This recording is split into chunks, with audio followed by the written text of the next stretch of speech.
Alright, we're good to go. No VTuber model for tonight. Just didn't feel like fiddling around with the camera, making sure the angle was right and wouldn't fuck up trying to capture my face. So it's just the PNG instead. It's fine. I mean, it could be this, or it could be this as well. Yeah, but I'll stick with this for now. Playing a good action game today.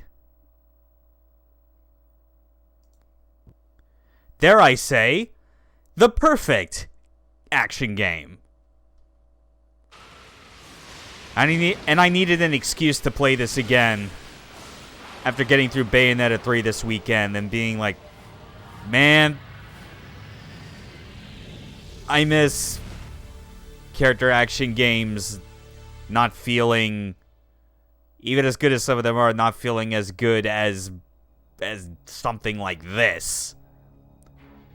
This goddamn work of fucking art.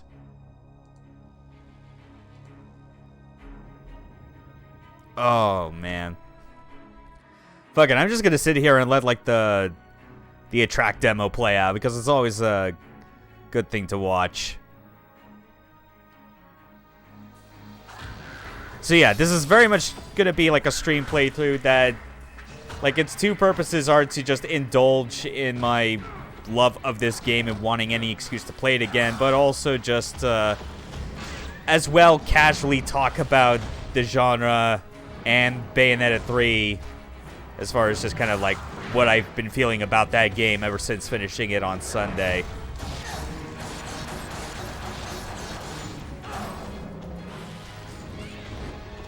Admittedly, I think like the major points that stuck with me about that game were ones that I already had even before finishing and had already talked about on like on Saturday when I was doing Disco Elysium.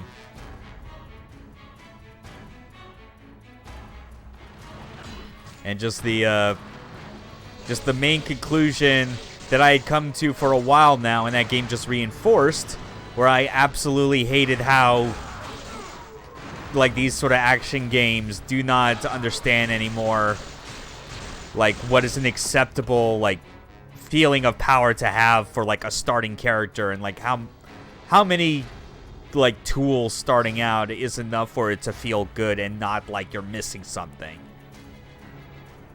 And that was just double hampered by the fact that like the genre of games has gravitated towards having an always available level select, which kind of screws up, which contributes even more to like that pacing problem, because then there ends up being no more of like a sort of pressure or push to have the game be tightly designed in a way that like it works in a, if you want to actually go through it all at once from like nothing to maximum power, which for in Ninja Gaiden's case, it does a fantastic fucking job at doing that. Ninja Gaiden 2 as well, for the most part. I mean, 2's main problems obviously are still in the realm of its lack of technical polish and a couple levels that are really, really ass, among other various minor things. I love the combat in Ninja Gaiden 2 the most, but like I cannot discount the rest of what Black does well, just because like its combat is still good, but not the best that it became in 2008.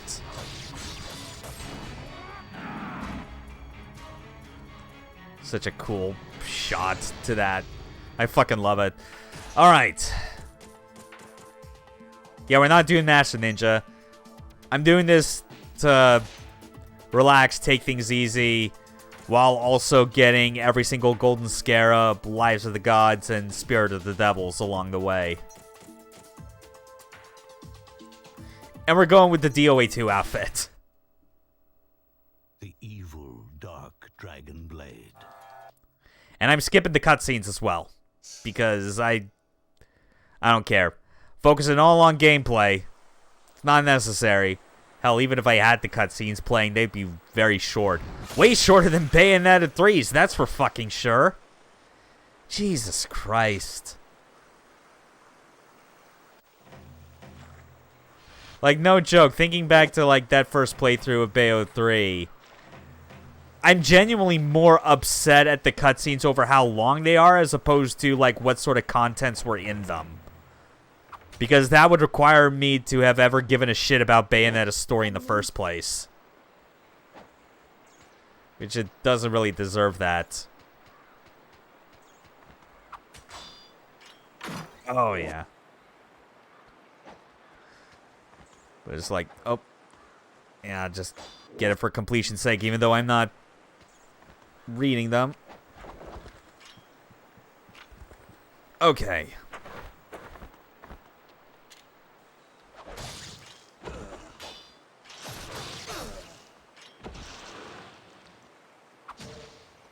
There we go.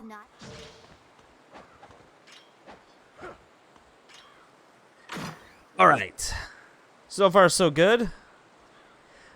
And also just, even though I could leave the karma counter up, but I've done enough, like, pseudo-karma runs where, like, I start with the intent, but I give up afterwards, but I'll just, like, make things extra simple for myself.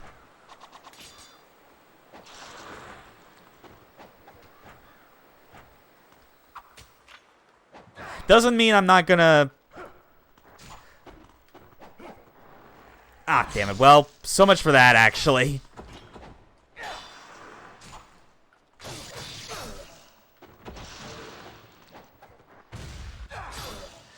I wanted to successfully do a chain, like chaining some essence from that crow that we just killed.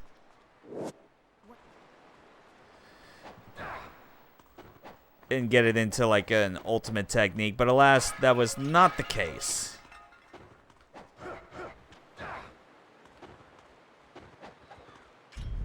Okay.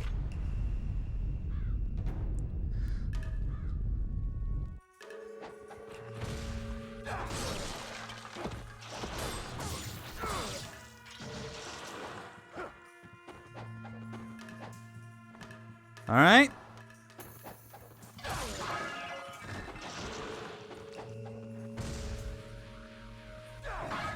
Oh, bullshit.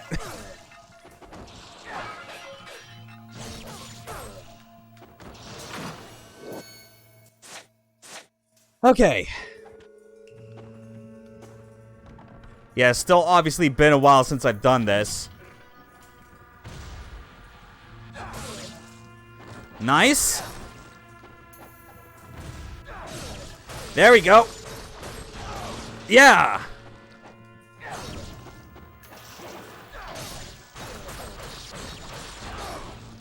Good old ultimate techniques. Yeah.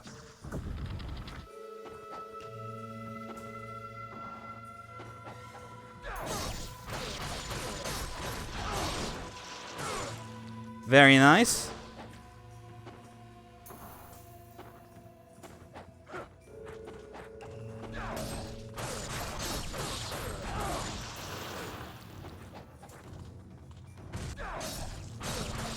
Nice.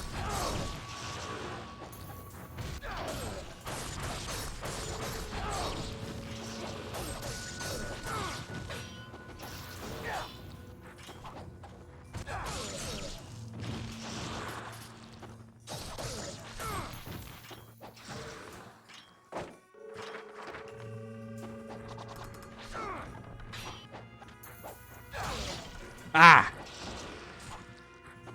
Okay. Ah, crap.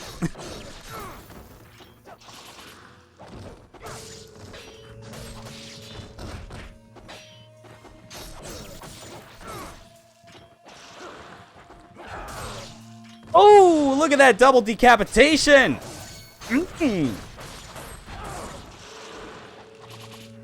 This is perfection.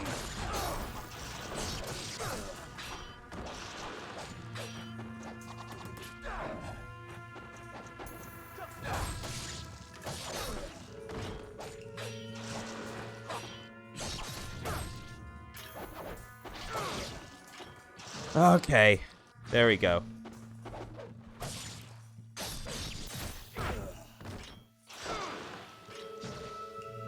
Not bad. All right. Should make a save for good measure.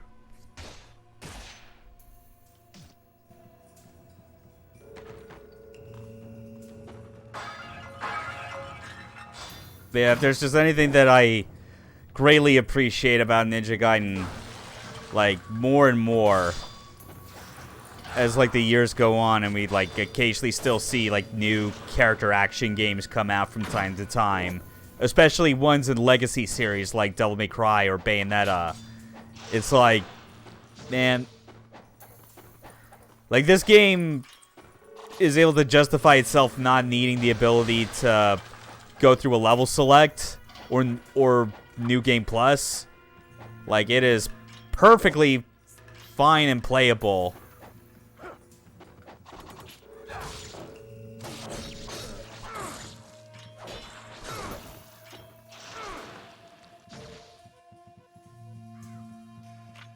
Like, especially starting out on normal. It's just, yeah, it's obviously hard for a lot of people. Kicks their ass pretty thoroughly.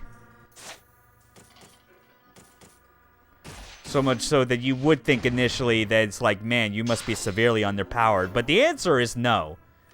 You're not underpowered in this game starting out. If anything, you just lack the knowledge to use that power effectively. Like that's the whole idea. I was trying to pick up the fucking elixir, but whatever.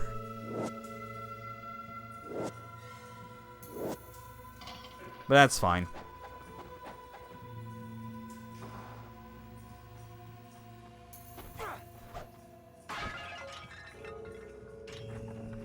Because that was ultimately like my main problem I had, like just trying to like play through Bayonetta 3 this weekend. That feeling of that was completely missing in that game. And the worst part is, it's like, even though, like, I had gone past, like, the initial, like, starting hour, like, hurdle that it has. Okay. It's just like, even as I got closer and closer to the end, it just continued to feel like the most exhausting shit ever, and I just did not want to do much experimenting at all with what I had because of how, you know, like, what your power level was like starting out, as well as just how...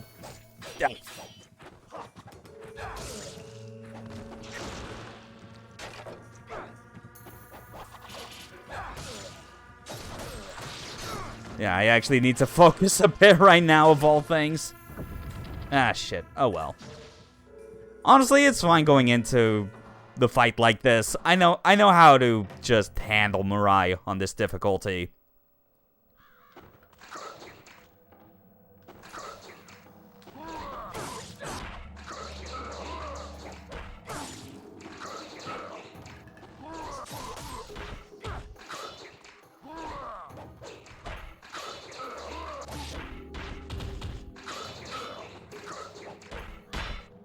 Yep. Yeah, that's how you do it. You have to keep the pressure while varying your moves, because if you use the same combo, that's how he, like, intercepts and just blocks you.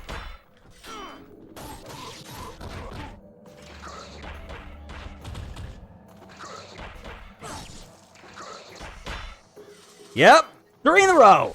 Yeah! Let it be known, this is the real way you do this shit.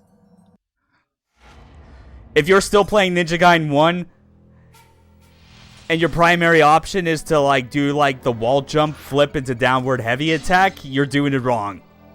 You're still relying on scrub tactics that are no longer necessary.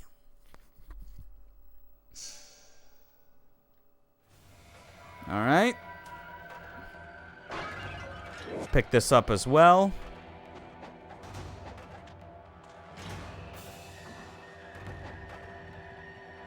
Yeah, I still like this costume the most, I think, out of all of Ryu's outfits in this game. Which is funny considering it's like, it's just his Dead or Alive 2 outfit. Like, they just carried it over and gave him a face mask.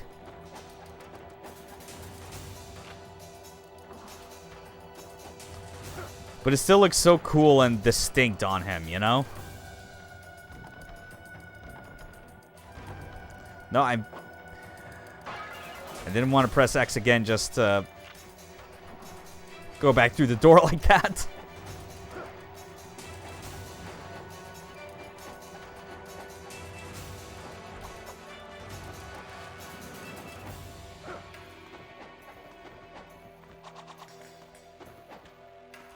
Okay.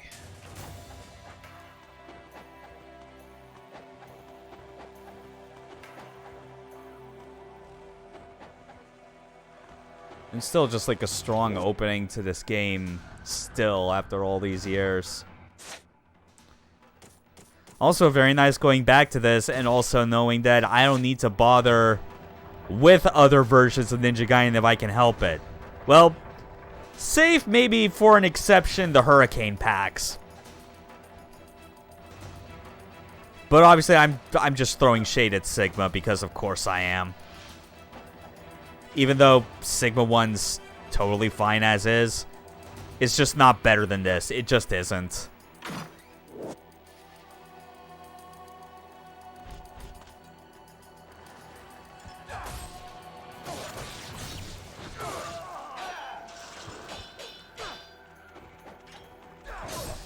There.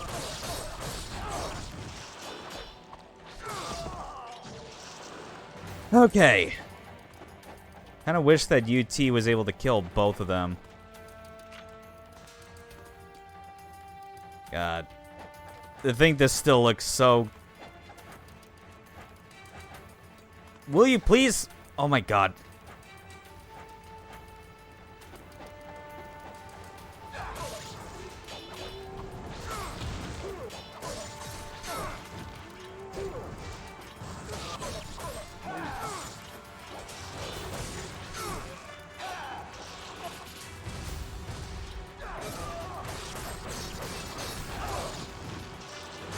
There we go.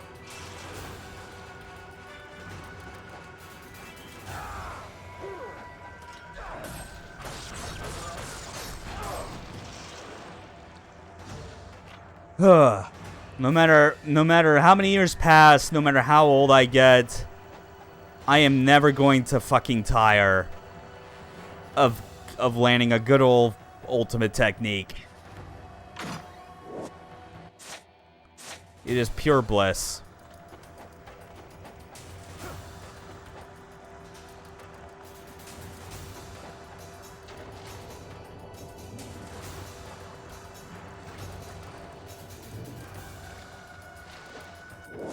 Run. Yep, I know about water running. There we go. First life of the gods. Use it now because this game does not have the quality of life feature that the sequel introduced, where if you have multiple lives of the gods, you just use them all at once when you select it. So you gotta manually use each one if you want to get the health bonus.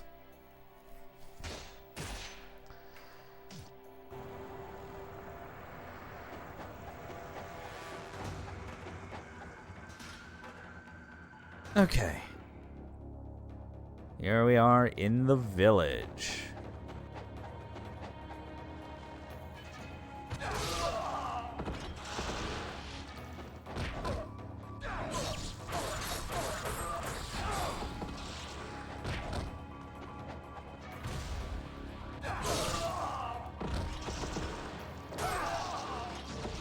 All right.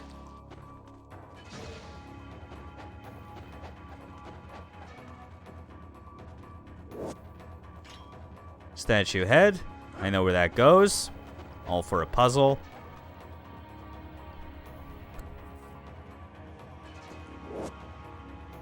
Sure would be nice as well to have action games again that could like manage to do a good job of like these type of diversions outside of combat, you know? With like base mobility for traversal that feels this good. Or even just like mild interactions you can do that remind you that you do have like some amount of presence in this world.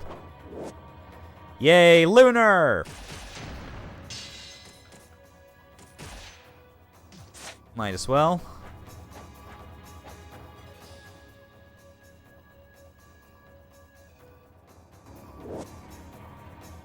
Bow and arrow.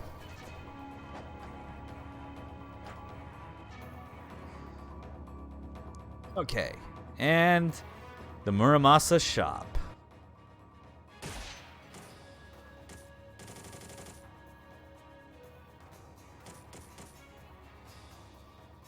Yeah, I'll buy the wooden sword right now. And Art of the Inferno.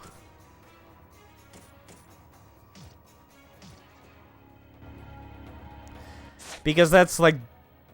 I mean, Fire Wheels has its uses, but Art of the Inferno still remains very useful.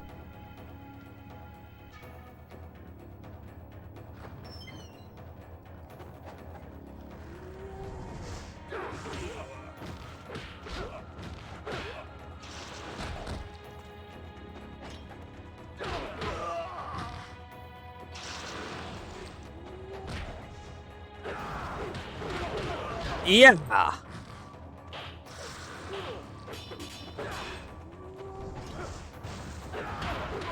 Nice, nice. God.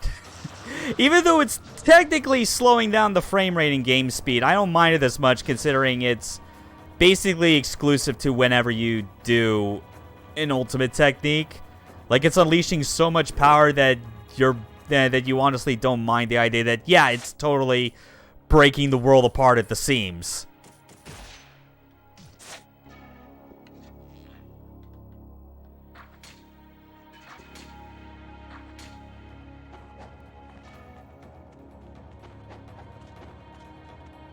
Okay.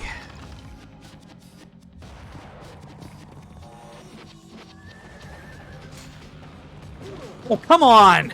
You fucker! No! Why? Why did I think...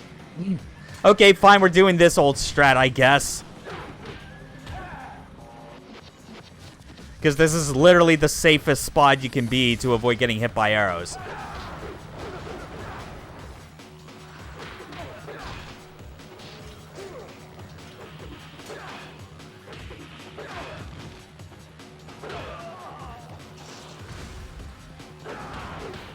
There we go!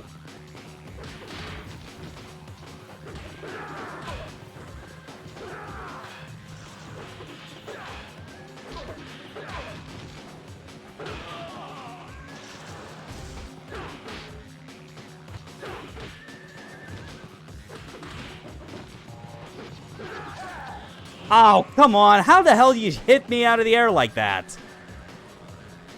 Definitely been a long time since I've like been able to like efficiently deal with these archers.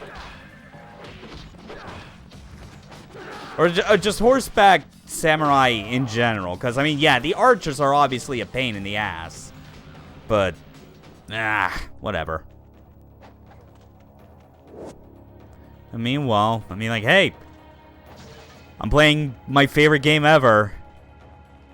And the stream is holding up pretty well. Just, like, glancing at it, so... yeah, tonight's going well after all. I like that.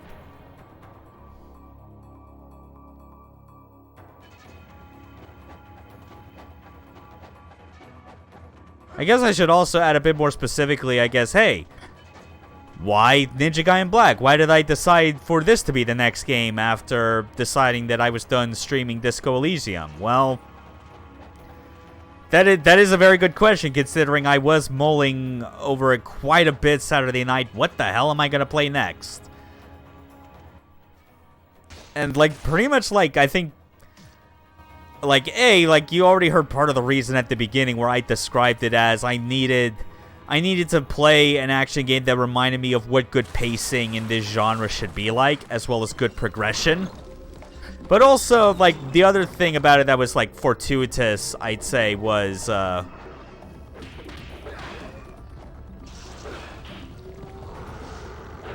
it was actually the fact that, the Insignia, the OG Xbox Live replacement service, reverse engineered by fans. Like, I registered for that, and they, shit.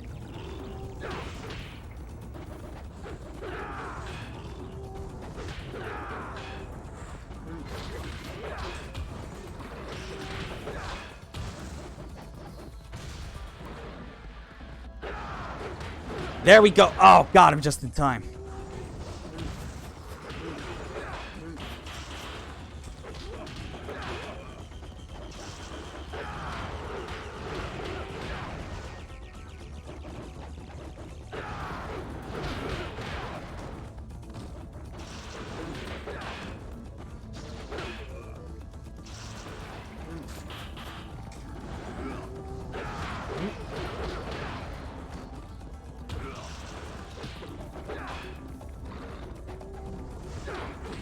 Nice. Oh, whoa! Oh my God. Oh, that magic pixel. Okay, fine, whatever.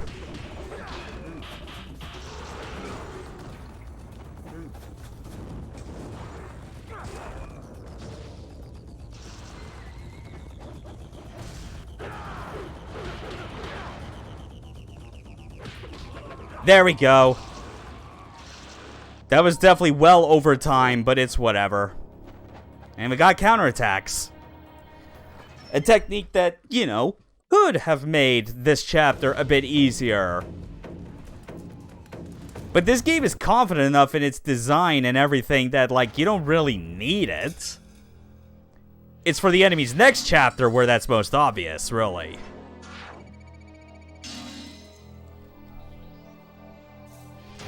And still a Master Ninja rank. Which, honestly, that's very, very easy to do when you're playing on normal.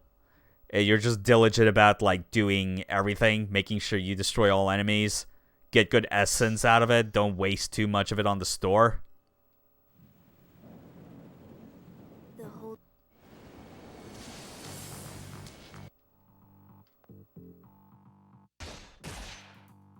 And now we're on a Zeppelin.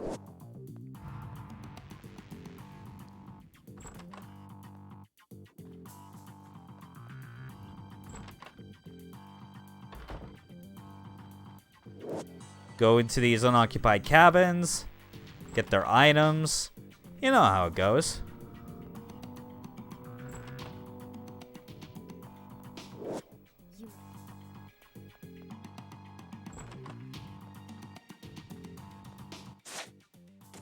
Oh yeah, now that I think about it, I should probably switch back to Shuriken for the time being.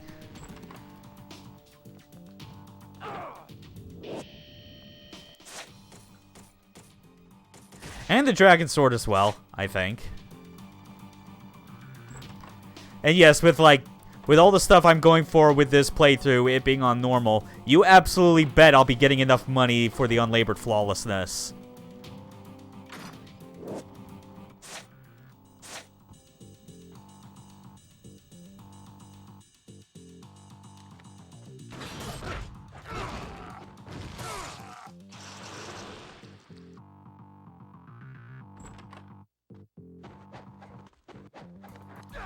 There we go.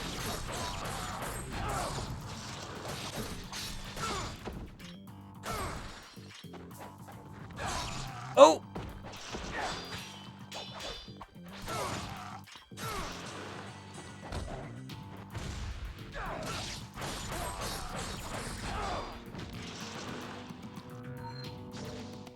Oh, yeah. It's a pretty good start on Essence, I gotta say.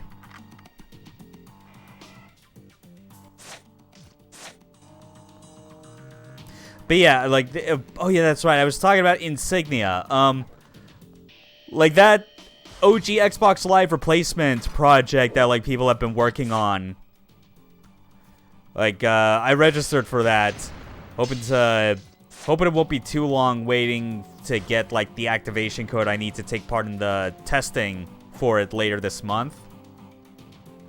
Because I am very curious about trying some of these original Xbox games with multiplayer online, an experience I never got to have because I never owned an Xbox. Like I never owned it when it was relevant. I definitely didn't own it during the time when original Xbox Live was a thing, you know, before they shut it down in April of 2010.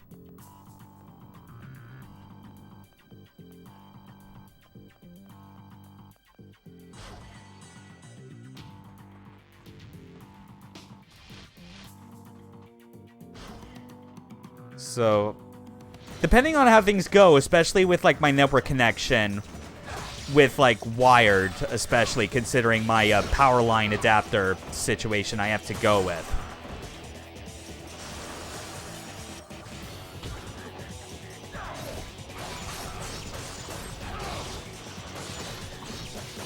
There we go. First Izuna drop of the night. Video games.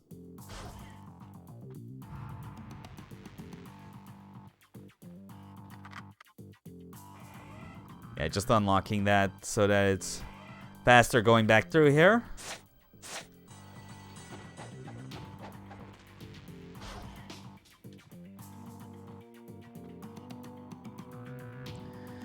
And like just looking at like the games that they have as far as like the first batch they're going to be allowing people to play online with, there's a few that catch my interest. I think the biggest surprising one for me actually is Dead or Alive Ultimate. You know, being able to play DOA 2 Ultimate online. I mean, I expect it to feel kind of like ass because of the fact that it's old fighting game netcode, so it's not rollback or anything. But I don't know, could be neat. I feel like I'm at least obligated to check that out as like a fanboy of Team Ninja back from like this era when they made games, you know? The Itagaki era. Besides that, there's Crimson Skies, which I think has always been a big one because I already enjoyed that game a lot just for the single player alone. Surprisingly, Conker's Bad... I keep saying Bad Fur Day, but that's the N64. I mean Live and Reloaded, because that... like, that multiplayer would probably be amusing enough.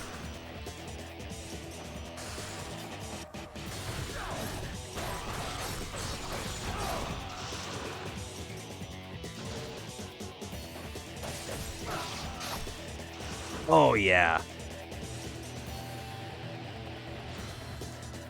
Now it's this big guy.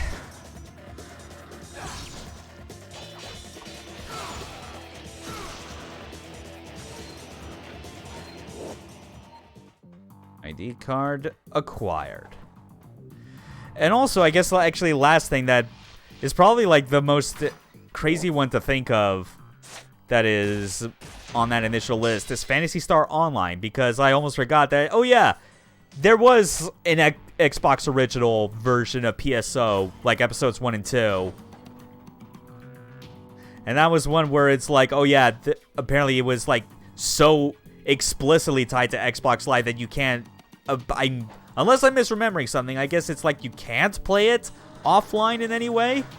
So like there's just been like a group of like PSO community members just reverse engineering and making their own dedicated servers that'll work with Insignia.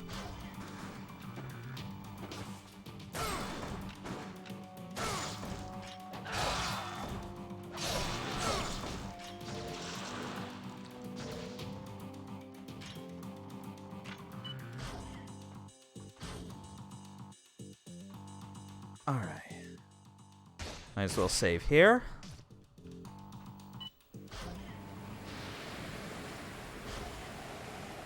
So yeah, like of the games that are currently on the list, that's largely of like what's of most interest to me, I would say.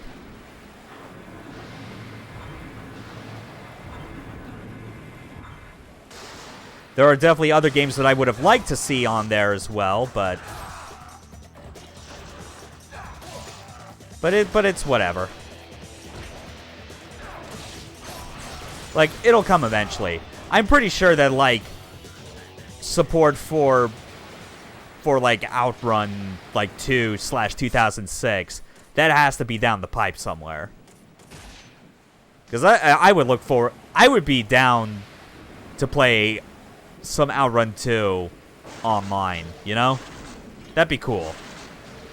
Same for Spike Out. You know? I mean, obviously that game has system link functionality already, so like you could do that if you wanted. Just like use X-Link Kai and tunnel your connection that way.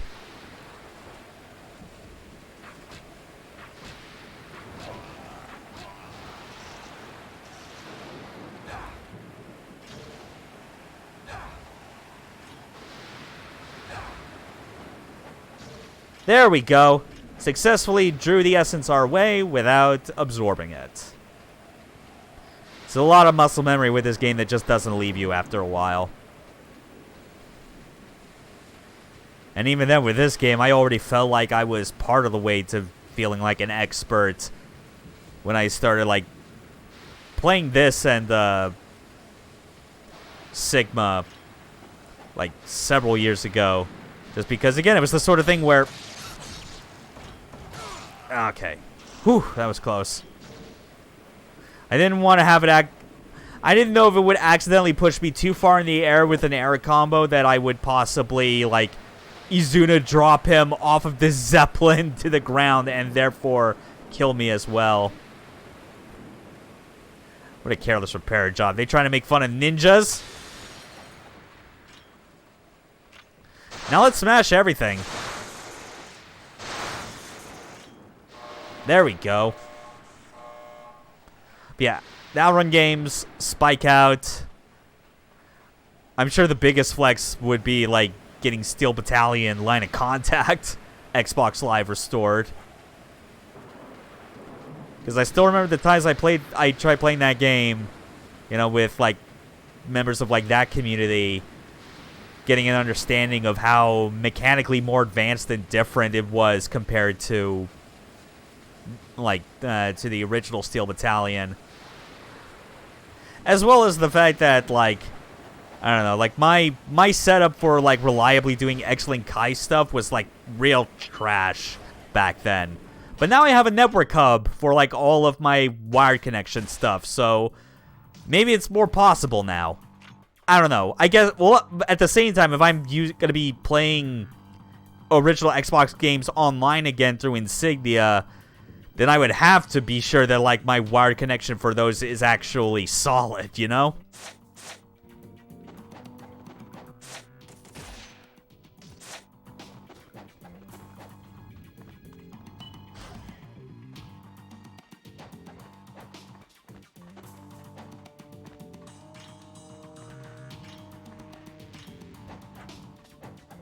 Okay. Elixir of Devil Way.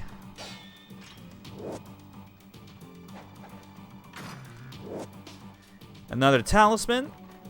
Because this is normal, and therefore we're able to hold an obscene amount of talismans of like 3. That's literally 3 revives. It's insane.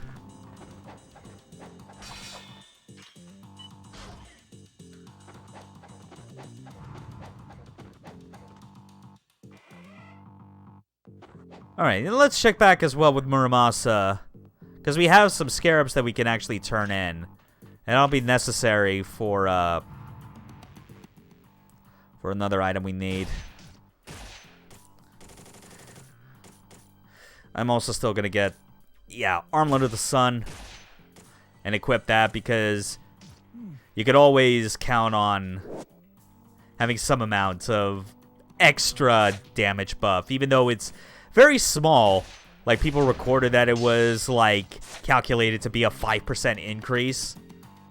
But at 5% sometimes on certain enemies can mean the difference between, like, killing them in, like, 1 less hit than normal. It does add up over time.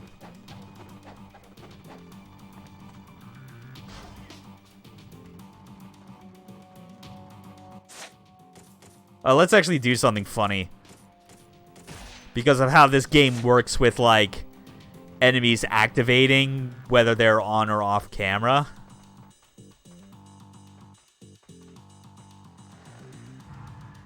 Yeah, see, even though you see his gun arm, he's not activated yet, which means technically this battle will not start yet. Until I do this!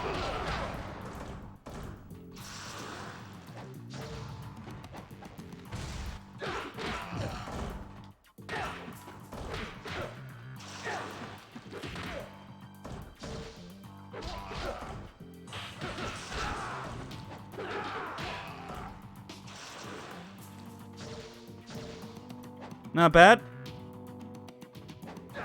Obviously, like, not the established karma run strat you could go for. But I don't feel like trying to do that right now because that would mean a lot of resets and a lot of frustration if I wasn't able to nail it correctly.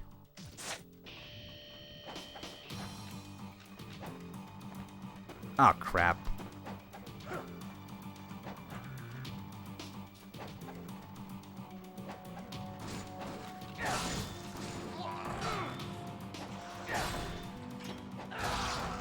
Oh! I did not mean to do that. Well, whatever. It's... Yeah, like, my time limit for this fight was already forfeit, if we're being honest. Oh, yeah.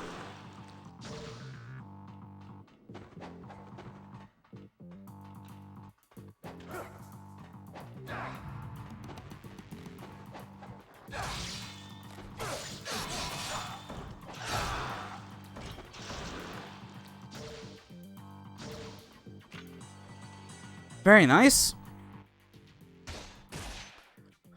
One more save for the road before we take on Dynamo.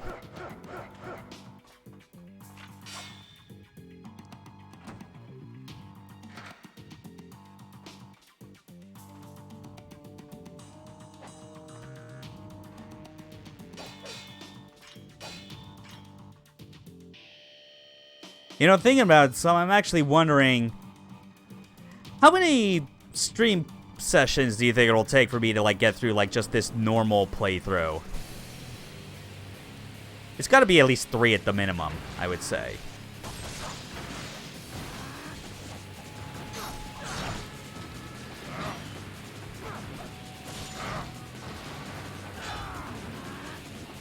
Ah, crap. Kinda not the best start.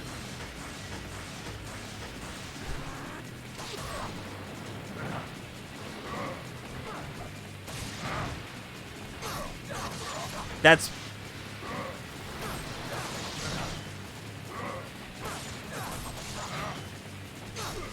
Yeah, that's the strat I want. Oh, fuck.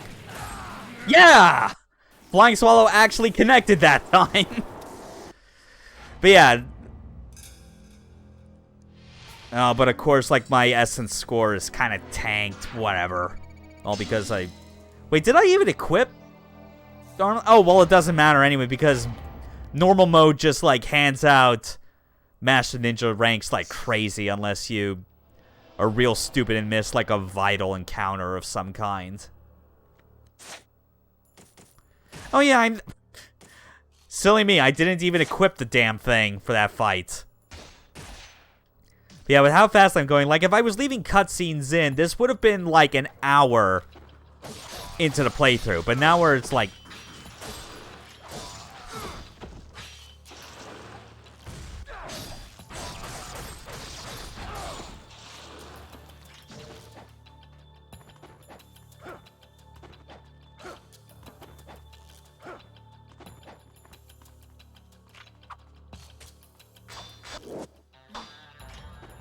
Okay. Anything of note in here? Just a great elixir.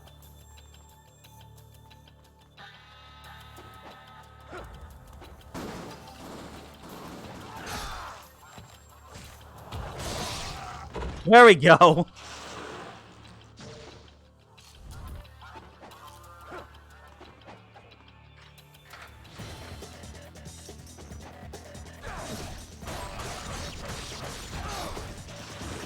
Oh, come on.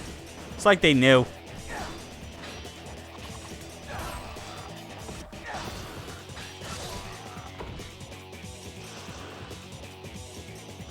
Yeah. Not that many enemies.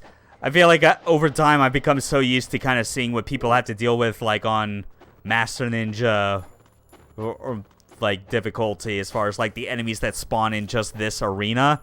Like, normal's generous. It only makes you deal with 3.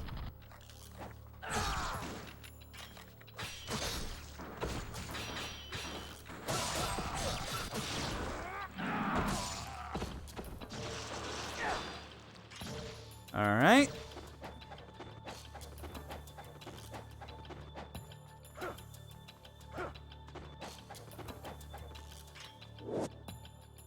Yeah, but just, man... This game, it's like putting on a comfortable pair of shoes. Everything just fits right in. Even to the point where it's like... I know it might seem like, especially if you get really, really into this game, that... Like, if the whole point is you're seeking the challenge, that, like, normal would no longer cut it for you. But the thing is like, I still appreciate playing through... like this on the normal difficulty where it is like this level of challenging.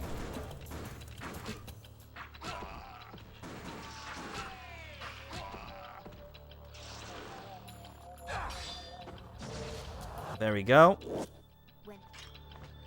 Look for the color blue and just shimmy across.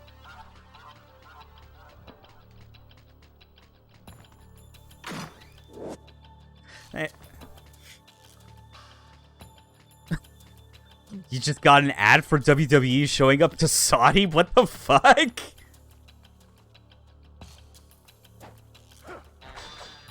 Yeah.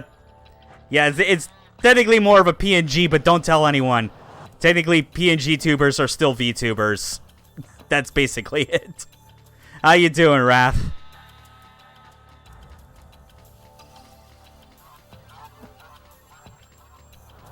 You can obviously tell I'm having a great old time. Ancient VTubers. Nice.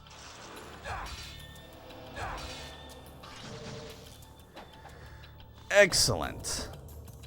Still low on arrows, though. Damn. Okay.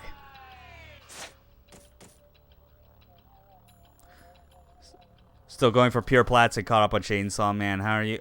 Yeah, it's pretty good, all things considered. Kinda as you might have... I don't know, just because of, like, comments that I've been making ever since this weekend. Like, yeah, I am pretty much revisiting this game just because of what I had talked about over the weekend as I was going through that first playthrough of Bayonetta 3. And just wanting to re-experience a game with, like, this kind of pacing for an action game, you know?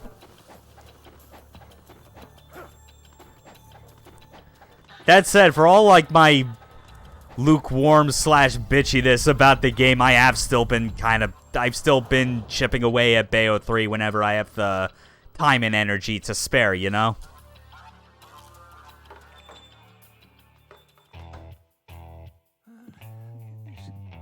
Still can't believe, of all things, that, like, me, the one who was the least skeptical of Bayo 3, just being the one just coming away feeling weird about it while you've been having the time of your life.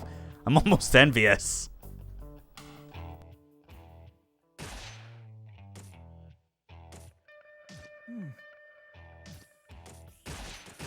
Let's get Lunar to level 2. There we go.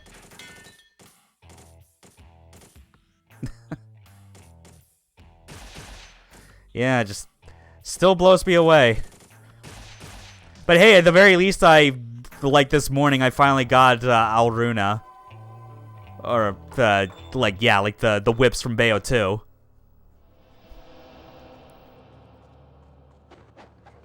So that was nice. Like, yeah, like, finally getting around to actually finding where those Umbran Tears are to unlock those side chapters. Like the Phenomenal Remnants are pretty damn good.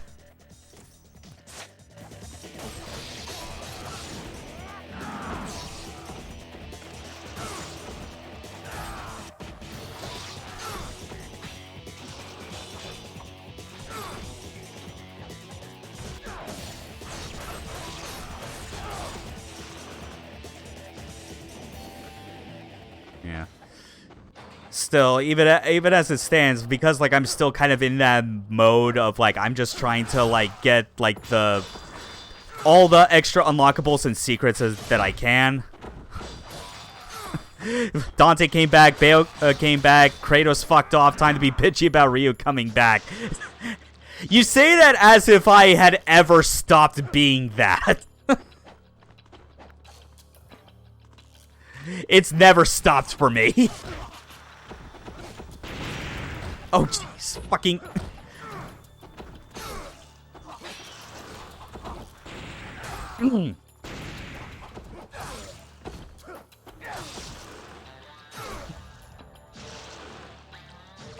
But yeah, Bayo 3 at the moment, like, because of just my pace with it, I'm still in collect all items and secrets mode, so it's still a long ways off before I do that actual diving in more to, like, doing more crazy stuff with the combat and, like, getting platinums and whatnot. If NG ever comes back, I'd expect another change, like from 2D 3D was the big change already, so probably similar to Neo. I'd certainly rather it not end up that way. I say as someone that does like Neo.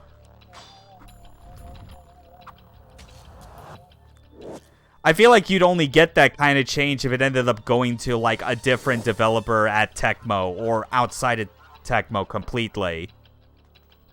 And even then, they, like, even with their comments about possibly outsourcing Ninja Gaiden development to, like, another studio, it didn't sound like they were necessarily, like, anxious to try and, like, get it to anyone. Probably because they wanted to avoid another situation like Yaiba, if I had to say. Not saying I want, it's just a prediction. I feel like if they bring it back, they realize that it has to be, like, a pure action game in the same mold as this no matter what. It's just a matter of, like... It's just a matter of, like, what things they can add to it that makes it their own without being complete dog shit.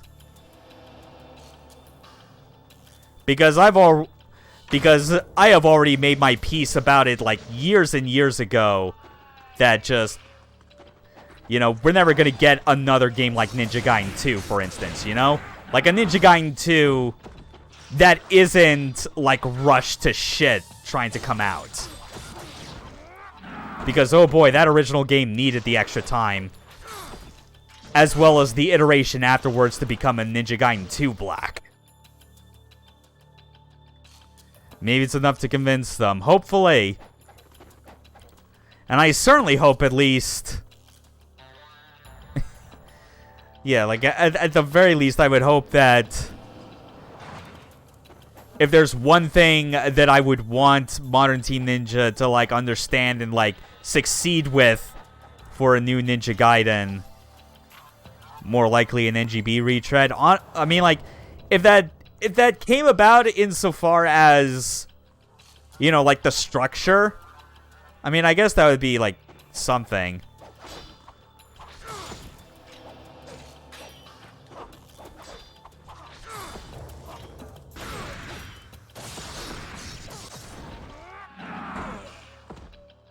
I mean, they would at least understand, like, what the... like, what would be, like, I guess, like, the core mechanics that still need to make it consistent with all the other games. Because as much as Ninja Gaiden 3 is an atrocity, it still has the block button. It still works the way that it always does. Same for, like, your combo strings and whatnot.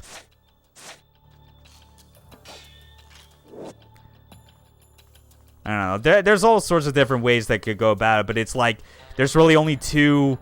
there's only two places I could, like, trust to, like, make good on that.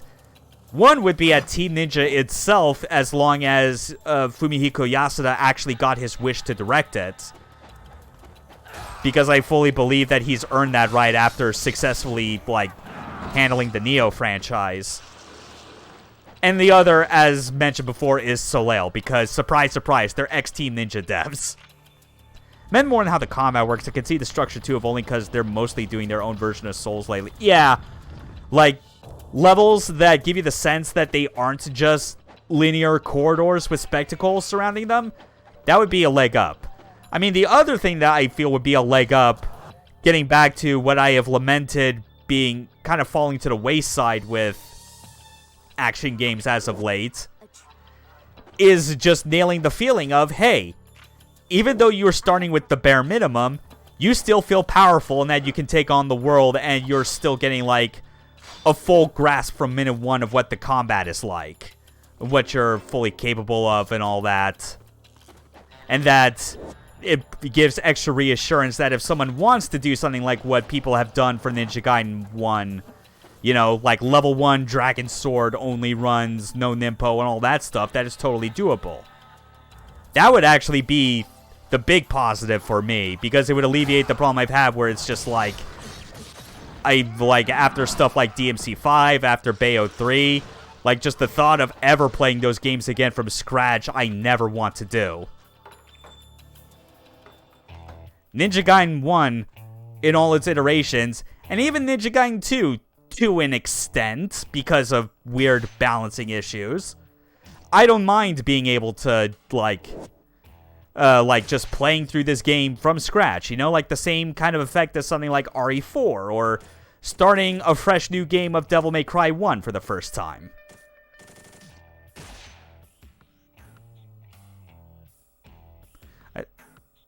Considering how NG Combat works as opposed to DMC Bayo, I think it'll likely starting off well. Yeah. I mean, especially when it comes to how, like, your combo strings are, and how you, like, get upgrades. It's like upgrading weapons to basically get more extensions to those strings, like, is a pretty good way of reassuring that your weapon, even at level 1, is still solid, because it's like, if you have good strings at the start, then that means you can look forward to even better strings when you get to levels 2 and 3. I mean, technically, DMC NG's more about efficiency than either DMC or Bayo became after a while. Yeah. That efficiency is very important.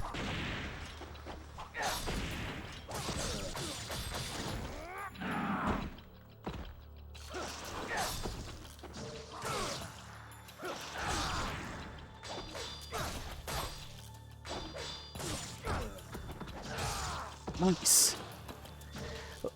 Great extra insult to injury when you kick a dude away. They're already dead, but you do a flying swallow anyway just to decapitate them.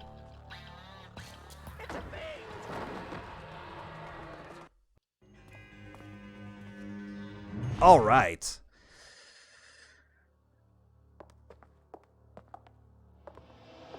I'm Rachel, hunter and slayer. with a focus on efficiency encounters as opposed to styling. Probably the strengths of starting out, being able to do stuff as long as you're efficient. Yeah.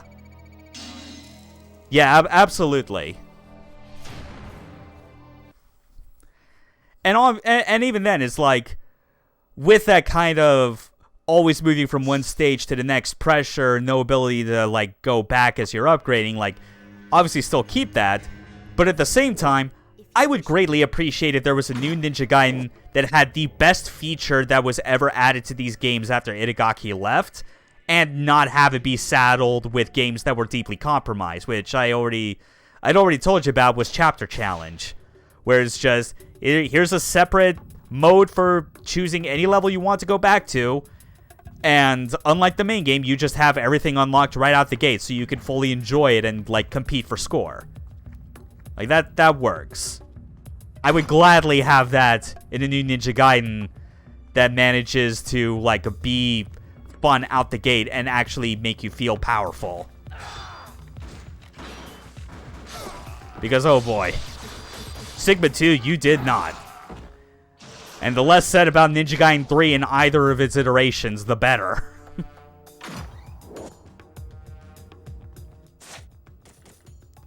Oh, man.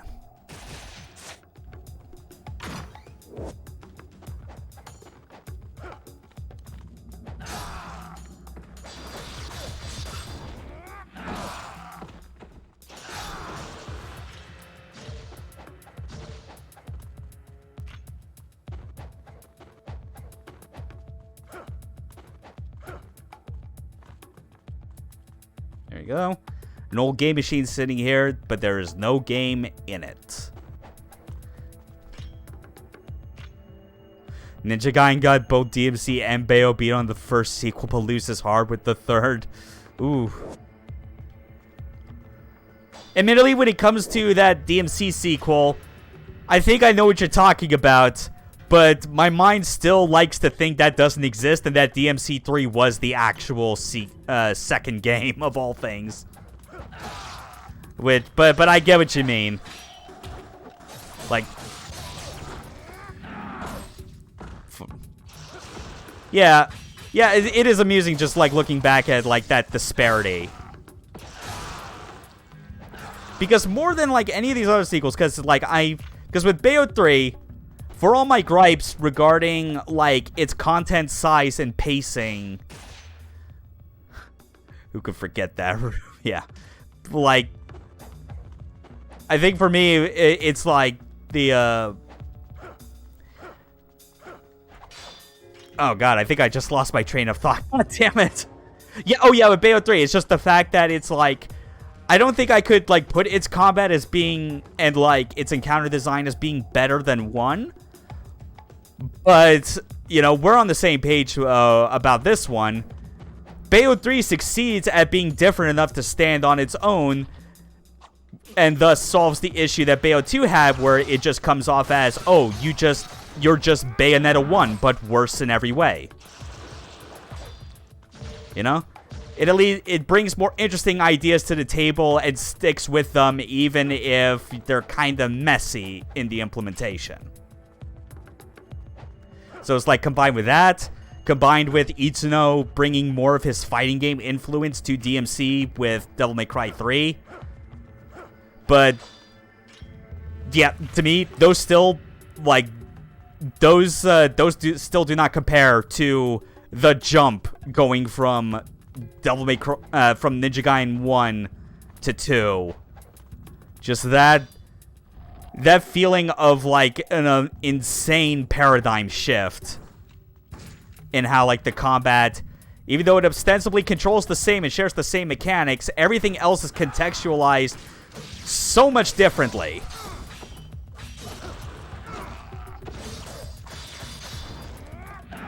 Yeah, definitely. Like, it's like, here's like another, I think, like of another sort of way to describe like the transition from Bayo 1 to 2 in a way that I think would make plenty of sense for Castlevania, or at least Igavania fans. Imagine Bayo 1 as Aria of Sorrow, and then Bayo 2 is like going to Dawn of Sorrow. if you remember how much Dawn of Sorrow, when they put that to DS, felt so much like, yeah, this is just the exact same game, but with like a new feature / gimmick, and everything else feels kind of worse as a result to accommodate it. Because the rest of it, on how it feels mechanically, does not feel remotely different or advanced enough.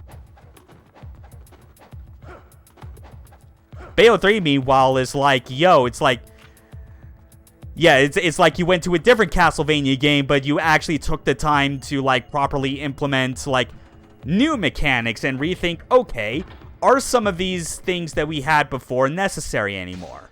Like, I mean, I kind of lamented, obviously, being gone, you know, the Angel Arms.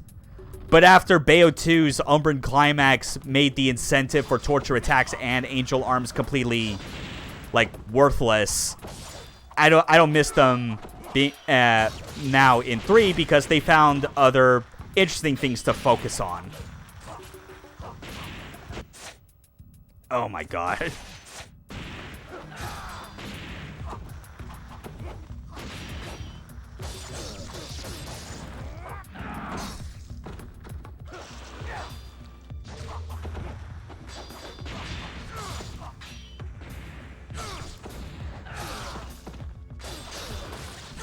And also, just with all the stuff we talked about with Bayo 3, I feel proud as well that I have been keeping myself consistent. NGB to NG2, definitely a sequel, but adds new shit that makes it feel real new. Got two similar but different games that are great. Yeah, because it's like, when the first immediate difference you can tell in how Ryu controls from one game to the other is that he has a dodge roll, and in the sequel he has a dodge dash. Like, it's something that for anyone not in the know would be like, oh, that's not a big deal. It's just an animation change. It's like, no, that adds a lot of like serious differences to how you approach things. You know, like even DMC3 with like the stuff that really expanded what DMC combat was capable of. You still had the same old dinky dodge roll and like backflip jump when you were locked on. Like, it was still the same animation and kind of focus. You didn't really, and like, the priorities of how that worked didn't really change. It was all the other stuff they added on top of it with, like, real-time weapon switch, jump canceling, all that stuff that, like, defines what DMC combos are capable of today.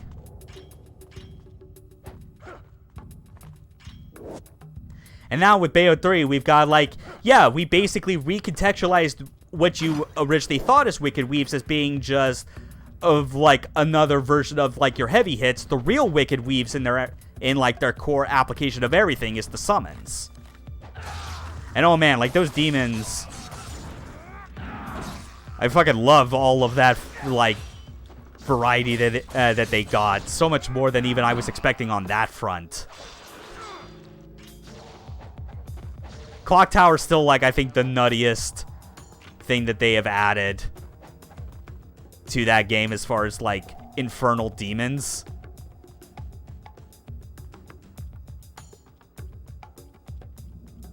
Oh wait, I'm an idiot. I completely missed the...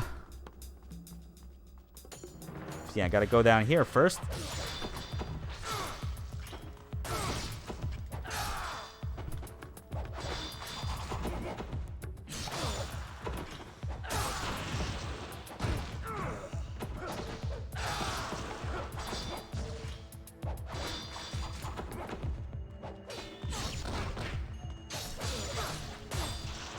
DMC 1 to 3 expands the scope of the combat to further push the idea of styling during gameplay. Yeah. Exactly. Yeah, that's actually really like the crux of it. Like, I completely forgot to mention, just changing the way the style meter works. Where style meter, technically in 1, might as well have been, like, descriptions of, like, a multi-hit combo. You know, like, all it was missing from that, to make it even more transparent, would have been, like, a hit counter. But 3 just made it like, yeah, no, it's a bar that oscillates up and down depending on how much you are varying your moves and being stylish. Totally.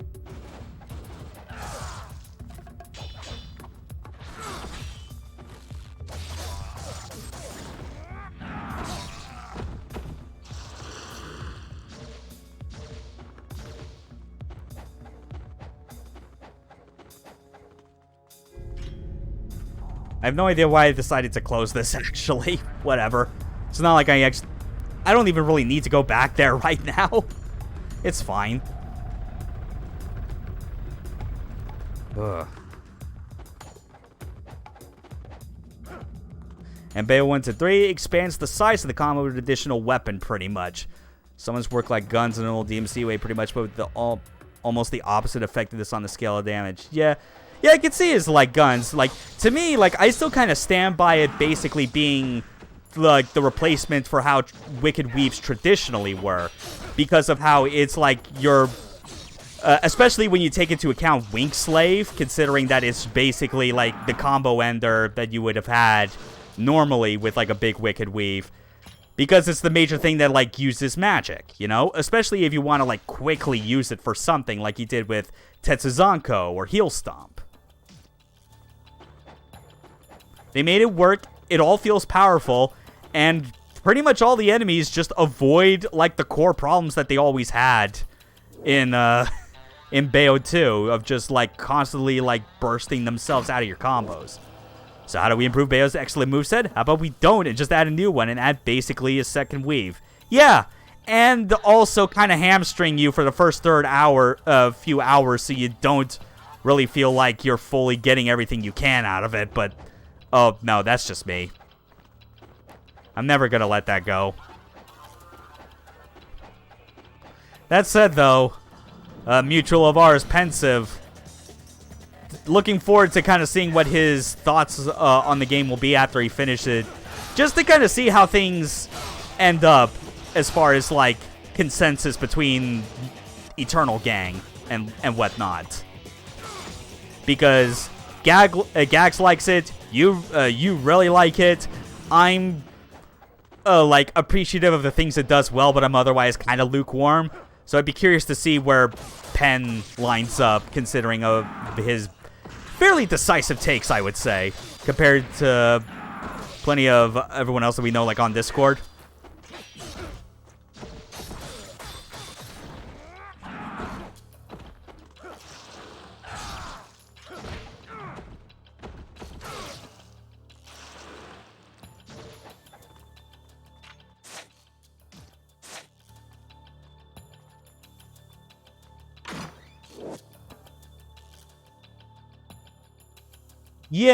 Yeah, that is a good point.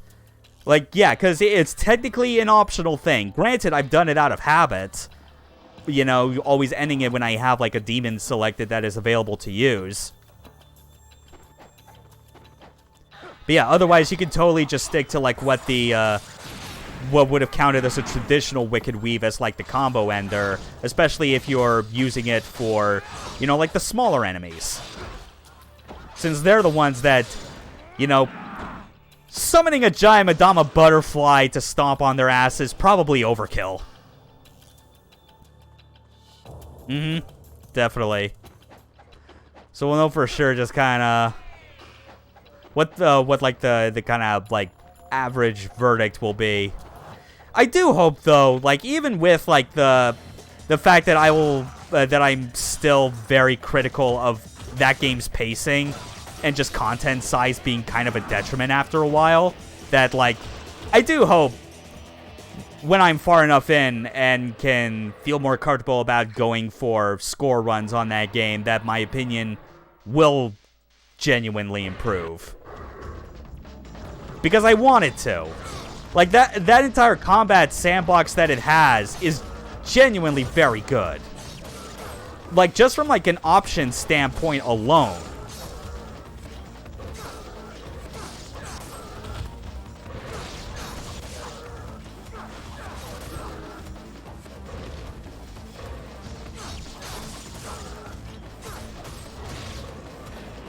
Yeah, that's true. It's not a problem to be critical. Yeah. Just, like, it managed to,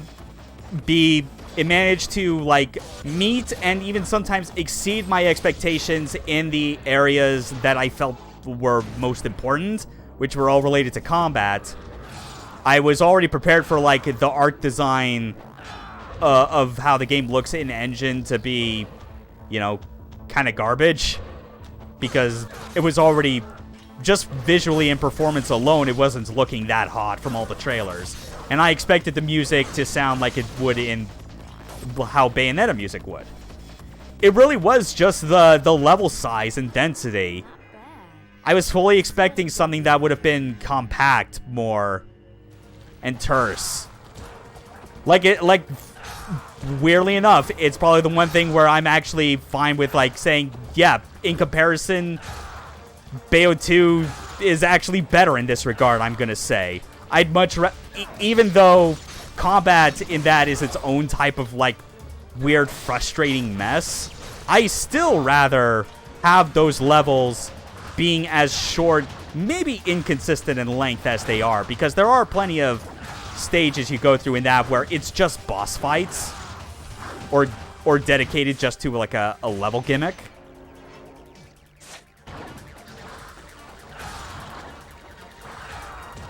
It mostly has the best OST outside of the bad vocal theme. Like, with I guess you're referring to Tomorrow as mine, because it's, I mean, like, I like it enough. I'm just more upset with Bayo 2, like, just, like, not getting enough use out of Moon River. Meanwhile, Bayo 1 has plenty of encounters you go through where you hear Fly Me to the Moon. Meanwhile, Moon River in Bayo 2 basically only happens twice. Vocalist in Bayo 2 just sucks, sorry. Yeah. Oh well.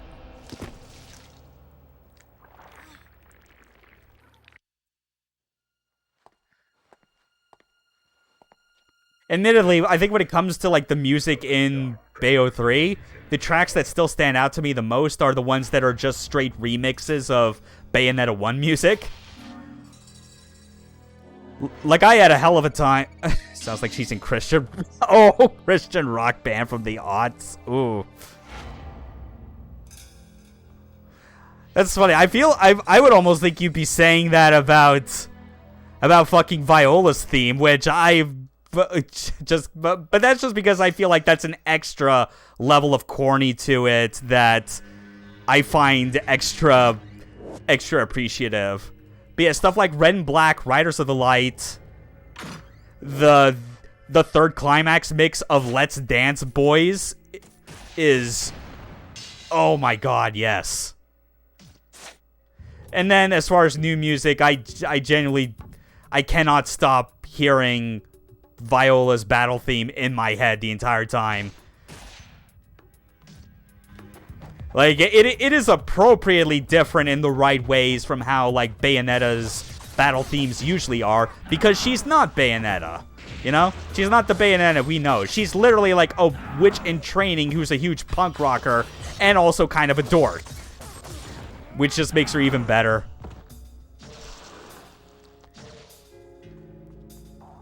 Because even if I dislike Paramore, it is hair dye music and works for her. It's definitely an earworm. Absolutely. I just wish that, like, there were more main playable chapters with Viola to, like, get more mileage out of that. But it's whatever. I could choose to play the phenomenal remnants with her if I want. But I'm still just kind of, like, on the whole, focusing on getting Bayonetta all topped off as far as, like, upgrades, you know?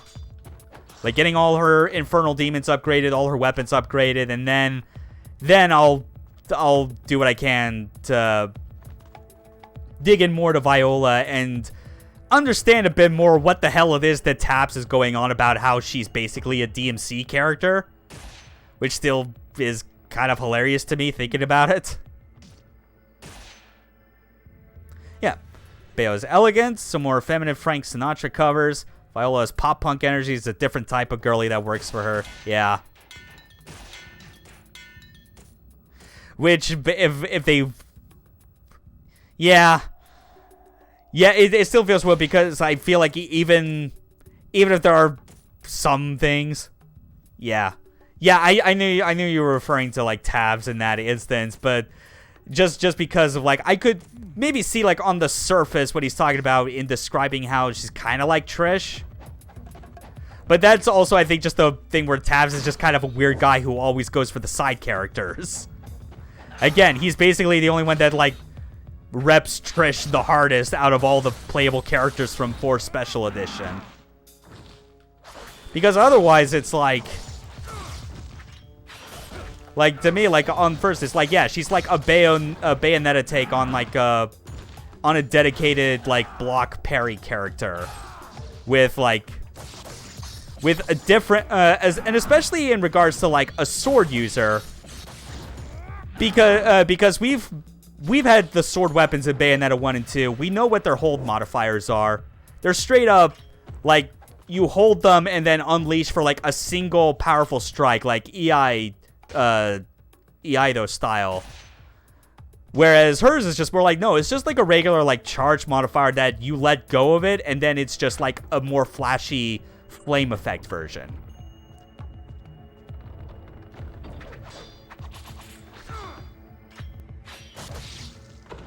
Because to be real, when I got better with her, it's not my DMC tactic. She's kind of a heavy. Yeah, a little bit, yeah. Like her double tap R to do like her dash around, and like the sort of the things you can do with it to kind of chain and zip around the enemy is legit cool. I could see how that might be DMC like more specifically, because it has a different look and feel to it than something like Umbran's Spear used to. But at the same time, it's like, yeah, no, it's still like a much heavier sword block parry version of a Bayonetta character. But it manages to feel appropriately different and not like, oh, it's just Bayonetta but limited. Like, it doesn't feel like that. That's the best thing about her, really. Even if she doesn't get as much use, because I'm definitely sharing, the more I think about it, I'm definitely sharing the opinion that others are having, where she probably was not conceptualized very early on as part of the core game, because if she was, we probably would have had more of like a DMC 4/5 situation where you would be switching off with her that much more frequently. But instead, it's more like, yeah, she's there. You get a few levels with her, but it's mostly a Bayonetta game.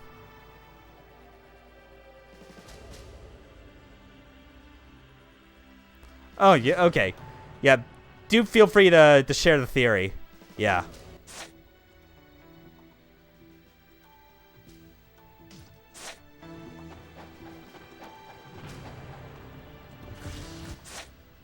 Oh yeah, I should get out my trusty Lunar for this one.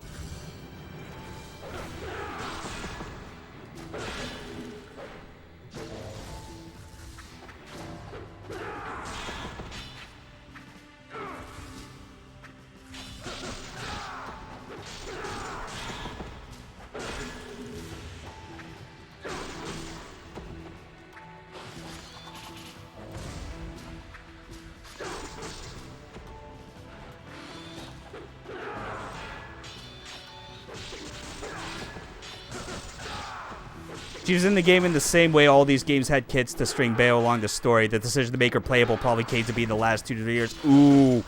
Oh, yeah, that's a good one. Yeah.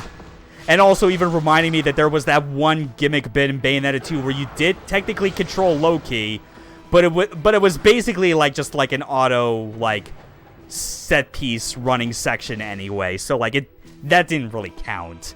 Yeah, you're right actually. That does make a lot of sense.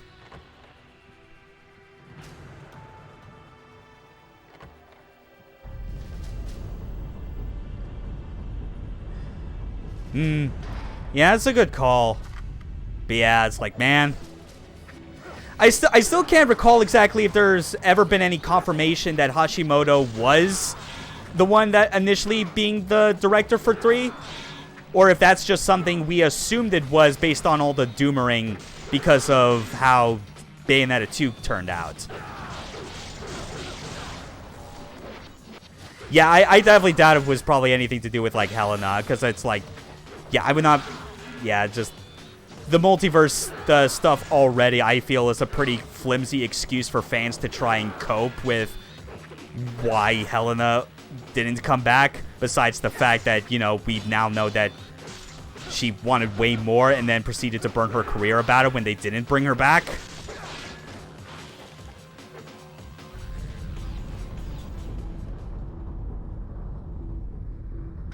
Yeah. Which, if I had to imagine, that certain moment, it either would have been in the Records of Time or it would have been in the final chapter. I think that's most obvious. Although I'm assuming it's the latter in this case, but I think that's mostly because I try and genuinely forget. I try and not only forget, but like even if I don't forget, I try to actively avoid acknowledging that Bayonetta 3 has a story that's worth paying attention to. Maybe Miyata was director, and I could see Hashimoto being another supervisor in the project who left for whatever reason. Maybe. It's just, yeah. I would not be surprised because he was producer on Bayonetta 1 to begin with. He was close to that series since the inception alongside Kamiya. Him leaving at any point had to have like caused like some amount of setbacks or like reevaluation of what they were doing. That much is certain. But yeah, fuck Bayo 3's like stories, and that's not, and it's less so for I'd say like the story contents overall. I just have beef with those cutscenes and how long they are, and that I hate myself for wasting a collective 4 to 5 hours of watching those things, thinking that I would get any meaningful context. I feel like I'm the only person on Earth who was like, that ending was cool. Nah. I guess I could appreciate, like, kind of the obvious direction they were gonna end it in, where Viola is the new Bayonetta, and she's gonna be the new generation of witch that takes after her mom. Because, yeah, if it couldn't possibly have been somewhat obvious. Yeah. And especially because, oh, man. Again, like, this isn't even related to, like, story context. But I have, like, a huge fucking problem with Chapter 14 as, like, a climax. Because of how I think, like, the other way I would best describe Bayonetta 3 is that it is a lesser Wonderful 101. Straight up. No context. Like, it's trying to go for, like, that big scale and density of contents and secrets that Wonderful 101 has. But that game pulled it off because of the aforementioned, you know, its core mechanics are flexible enough to work in any variety of scenarios outside of combat. And Bayonetta doesn't have that luxury. And, of course, Wonderful 101, Operation 009 is straight up, like, that is peak escalation of events in a game ever. Just thought the very final parts were executed well is all. Lona's scarf and glasses part of the ending was mostly meh, but then the dance happened. Yeah. It's like, yeah, I guess that's one part where I'll say, like, that idea of just adding, like, the clothing affects of her parents, I get the idea behind it. It clashes real badly with the rest of her outfit and how it's clearly supposed to be, like, real punk rock energy to begin with. But it's like, even from, like, a game set piece standpoint, there is no consistent, like, sense of proper escalation going from phase to phase. Yeah, it was never beating Wonderful 101 there. Yeah, but it wasn't going to beat it, but it could at least have made a bit more sense in, like, what it was trying to throw at you in an escalating manner. Like, in that final battle. Like, look, might as well say it. That moment where you play as Bayonetta 1 Bayo, and the HUD turns into Bayonetta 1, fantastic touch. That would have fit much better if that was the climax instead of it just deciding, well, what if we had this as the climax? It's like they had multiple, like, possible endpoints that were incompatible with each other, but they decided to try and brute force it into being compatible anyway. And that's where it doesn't work. Like, irregardless of, again, like, the story context making no goddamn sense, it was exhausting, like, in the wrong ways compared to Wonderful 101, where I felt exhausted in the right ways. Yeah, like, Bayo dying the way she did, sad dance and credits, followed by after credits, boss, last Bayo were well done. Yeah. Maybe. Bayo 1 would have been a cool ending, but then the 3 Bayos were also fun. So, oh, real talk, I wish that was actually where it ended, where it's just all the Bayos standing next together to each other like it's a wonderful one-on-one pose, or like... Okay. You know, screw it. I guess this is technically content of a cutscene I'm describing, but I'll say it anyway. The bit where, like, all the previous Bayonettas that had perished coming back to, like, one after the other, like, beat the shit out of Singularity. That is, I'd say, that gave me vibes that I had not felt since the ending of Taizouke Sentai Gokaiger. Left, right, right, left. Which, you know, like, if you're not familiar with that particular Sentai series, that was a Super Sentai show that was made for the 35th anniversary of the Super Sentai franchise up to that point, with the whole idea being that, like, the Sentai team were a bunch of space pirates collecting the powers of other Sentai heroes from years past. And when they're dealing with the big bad, they are just, I shit you not, rapid fire switching between different forms of past Super Sentai members. And it has an announcer that basically just shouts the name of the Sentai team they transform into. And it is the most, like, some dude with a soundboard listing off names of Super Sentai members, just blaring them out nonstop, even cutting off previous ones, because it's like, Go Ranger, Geki Ranger, it's just like, just overlapping nonsense. I don't even know if my mic properly picked that up or not because of the... I've only seen Forever Red on accident because I couldn't was watching it. That's... Yeah, but that's specifically for Power Rangers. That's not the same thing. Not to, like, the same degree of insanity that Gokaiger was. Because that was, like, 2012, 2011, maybe? It was definitely early 2010s, but it was wild.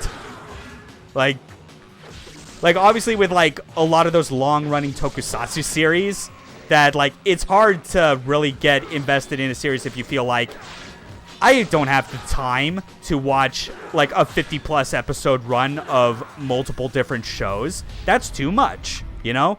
Same problem I have getting into, like, a lot of Kamen Rider stuff or Ultraman. But if there was ever, like, a Super Sentai that I would be like, just go for this no matter what, it's Gokaiger. Because it's a really good story on top of being a very fantastic celebration of that series, like, up to that point in time. Although, speaking of Kamen Rider, since I brought that up, believe it or not, I actually am watching a Kamen Rider, but it's not the current year-long Kamen Rider modern season that you would think. It's actually an Amazon video series, which I'm not actually watching on Amazon. I only brought up Forever Red because I caught it randomly. It was like, yo, Jason or Tommy. Yeah, exactly. Yeah, that makes sense. But, yeah, like, I've been watching the Kamen Rider, but instead of what the current season is, which is called, like, Geats or something like that, it's like a 10-episode, like, mini-series called Kamen Rider Black Sun. And is like, the idea is that it's actually, like, a remake of like, an older Kamen Rider show from, like, the 80s. Not the one with the obvious and bad George Floyd parallels.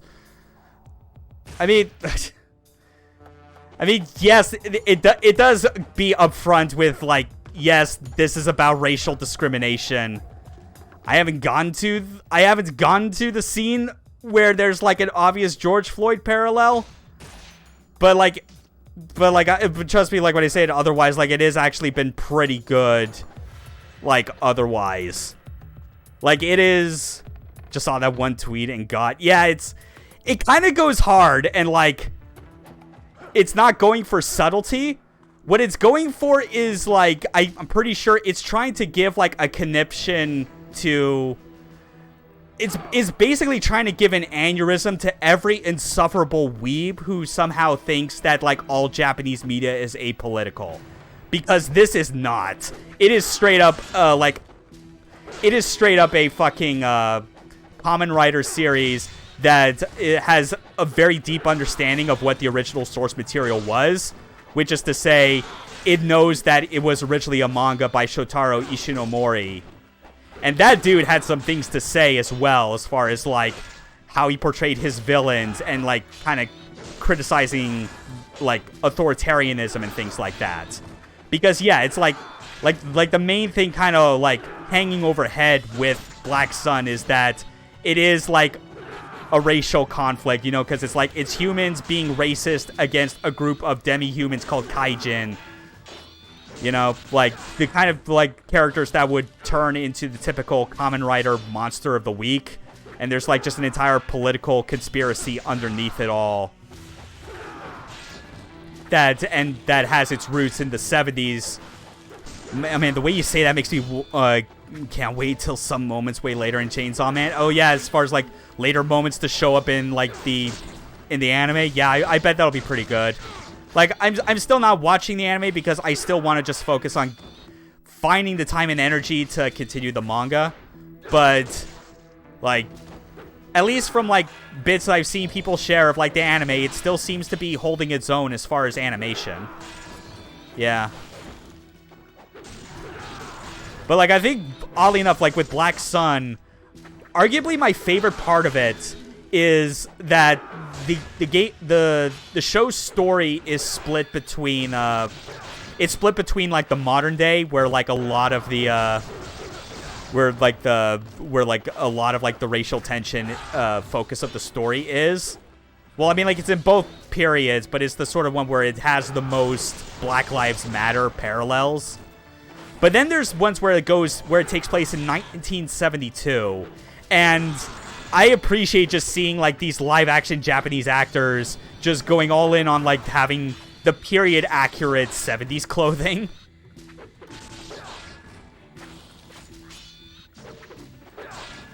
And just the fact that it gives extra context to like why is this conflict even happening in the modern day.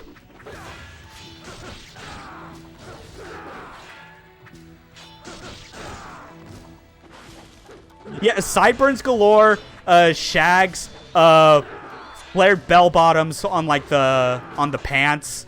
There's even like a dude that's like part of like a major part of the cast in the 1972 section who's like straight up just like he's just an African American who is like on like the side of these people of Kaijins who are trying to like protest and lobby for like equal rights towards Kaijin.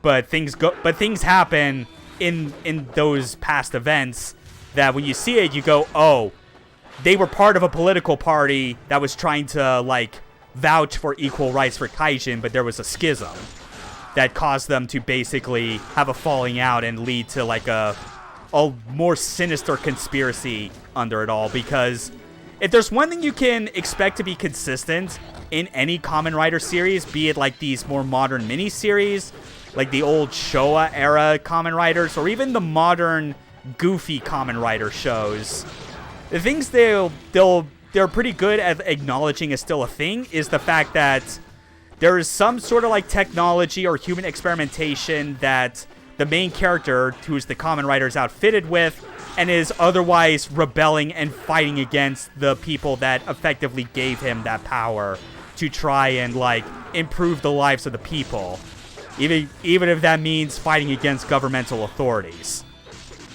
And the fact that Black Sun is just going the hardest I have ever seen that in a recent Kamen Rider, it's like no wonder I have been seeing a lot of people singing good praises about it. I'm about like halfway through it right now, and I'm hopeful that it continues to be that good. And hopefully when I get to that screen cap of like the Kaijin saying that he can't breathe, I'm definitely hoping that it's not as cringe in context as it kind of sounded on like in just that tweet, you know? That and like that has also got some pretty good like practical gore. Speaking of Seijun Suzuki, have you ever seen Branded to Kill? I've not actually. I feel like that might be something I'd have to like put on like a list to watch in the future. But also, I think one thing that you would probably well appreciate about Black Sun, because I know you've told me about this in regards to how you feel about modern tokusatsu, and that you kind of prefer when it's a lot more of like the goofy like practical effects and none of the CG.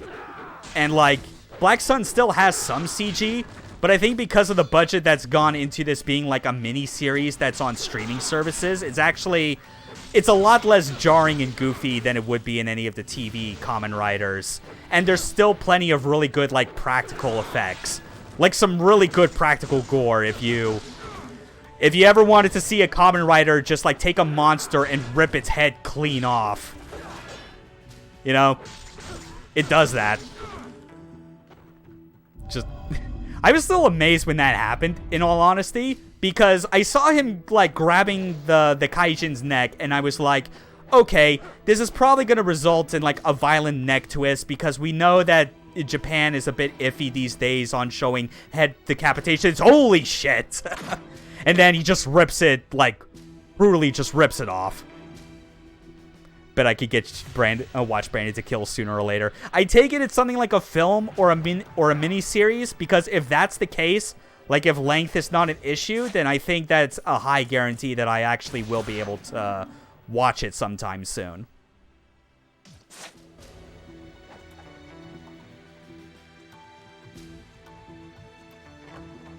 Just give me like the core synopsis of it, I guess.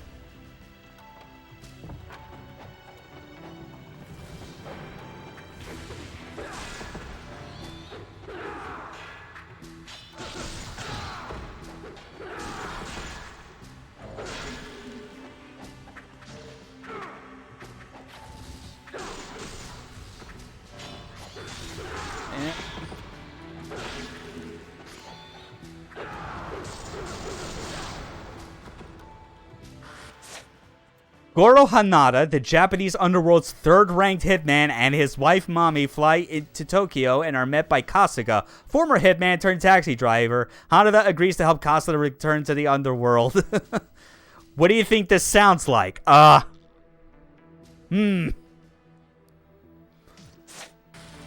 this sounds like a story from a Suda 51 game.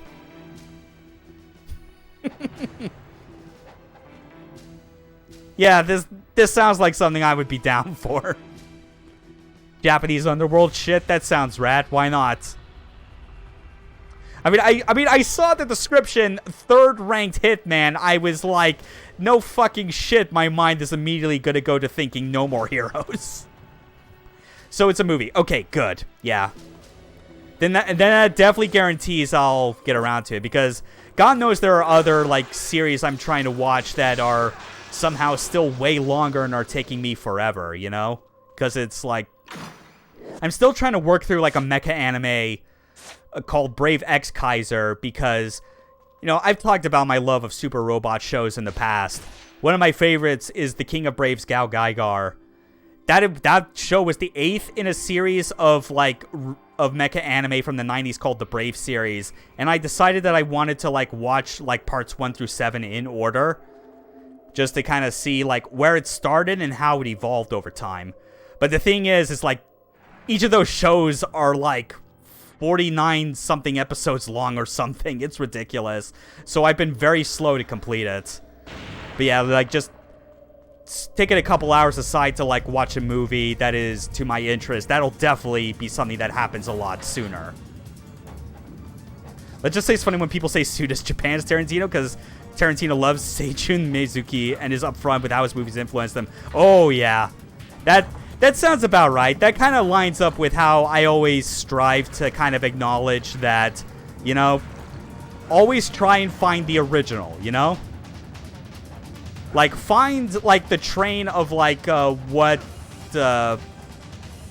influences what. Ow, fuck.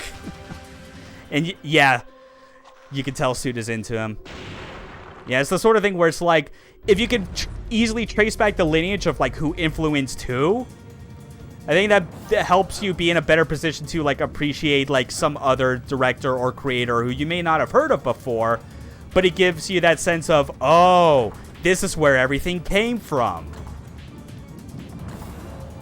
But yeah, that synopsis sounds pretty good. I'd definitely be down for watching that. Chances are I'll probably like find it and then watch it like well before I still finish X Kaiser. Even though I am getting close, you know? I think about like 13 episodes left on that thing.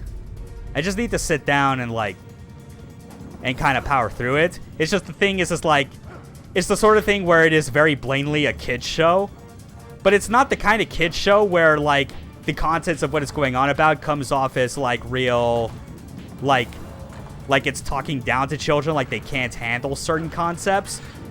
It's just very formulaic because, you know, it's monster of the week type shit.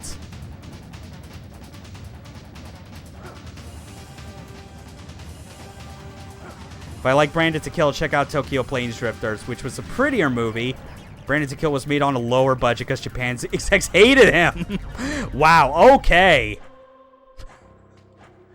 Very nice. That makes me more excited, honestly, hearing it described that way. It is always good, yeah. Although I guess in this case, I feel like it's less Monsters of the Week and more... It's more Autobots and Decepticons get together for another round of fights that week.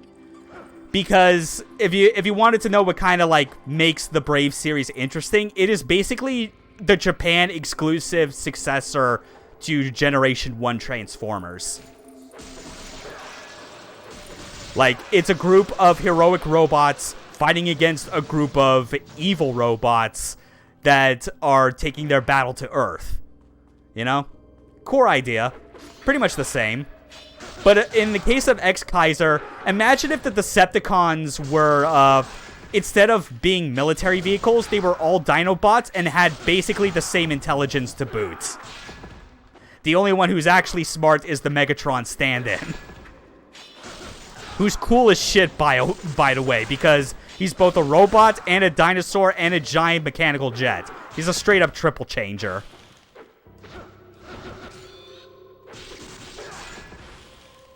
Yeah, it's cool. It's very well made. Just, you know, it's just repetitive, and therefore it's the sort of thing where I can't bring myself to binge watch it, you know? Like, I gotta learn to, like, pace myself on which media I consume. So he's all the Megatrons. Pretty much. Even, between all the different, other enemy robots that I describe as, like, Dinobots, there's one that still tries to be like, no, I'm the smart one, and he's a pterodactyl. The problem is, he still screws up pretty bad plenty of times. I would say he's the Starscream of the group. But that would imply that, like, this particular character also has ambitions of betraying their leader, which he doesn't. He's just an idiot. This post brought to you by Beast Wars Gang. God, yeah. I'll admit, I knew about Beast Wars, and I even have one of the toys, I think. Never actually caught any of the episodes. Like the core Transformers show that I mostly remember of all things is Armada. Which is... That one, I remember... That's like a complicated, like, piece of nostalgia for me. Because I really loved the toys for Transformers Armada. And I watched most of, like, all the episodes I could get from Toonami. I even played that PS2 Transformers game, which I don't think it had Armada in the subtitle, but I saw that version of Optimus on the cover, and I was like, that is 100% Armada. I was into that. That was my introduction, but it became kind of hard to swallow that again when I realized, oh god, like, the localization and dubbing production of that show was so fucked that I didn't even realize or care as much how bad it was when I watched it as a kid, you know? Like, yeah, no shit. It was like bad voice acting on top of, like, blatant localization mistakes. Because Cartoon Network wanted them to rush it so that they could, like, get 5 episodes to air every week, like Monday through Friday, even though it was an anime that was weekly, and that's not how it works. This is real ridiculous.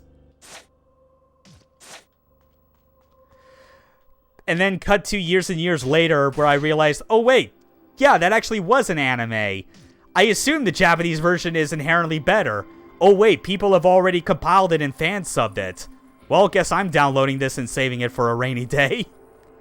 So chances are, if and when I get around to finishing X Kaiser, I'm probably going to watch Armada as well and kind of re-experience that, but like through like the Japanese voice acting and like more accurate localization, because yeah, like I tried rewatching some of those early episodes in English. Half the shit they say sometimes just doesn't make any damn sense. It's really such a pain considering how much I think those Transformer designs are super cool. I mean, they're anime as hell, but then again, like, OG Transformers was already, like, it was already Japanese core in their mechanical designs. I was also into Reboot as a kid. You know, yeah, funny enough, you know, even though I never caught Beast Wars, I caught Reboot primarily because of it, like, airing its reruns on Toonami. You know? Like, I absolutely love that show. That's actually one of the few... That's actually one of the few series that I own a complete DVD set of. The other one is Yu Yu Hakusho. And Gravion. Which is, yeah, that's another mecha anime. And it is very early 2000s anime. And the kind of, you know, the kind of fan service-y stuff that, like, most people probably wouldn't care for unless they were inundated in that shit.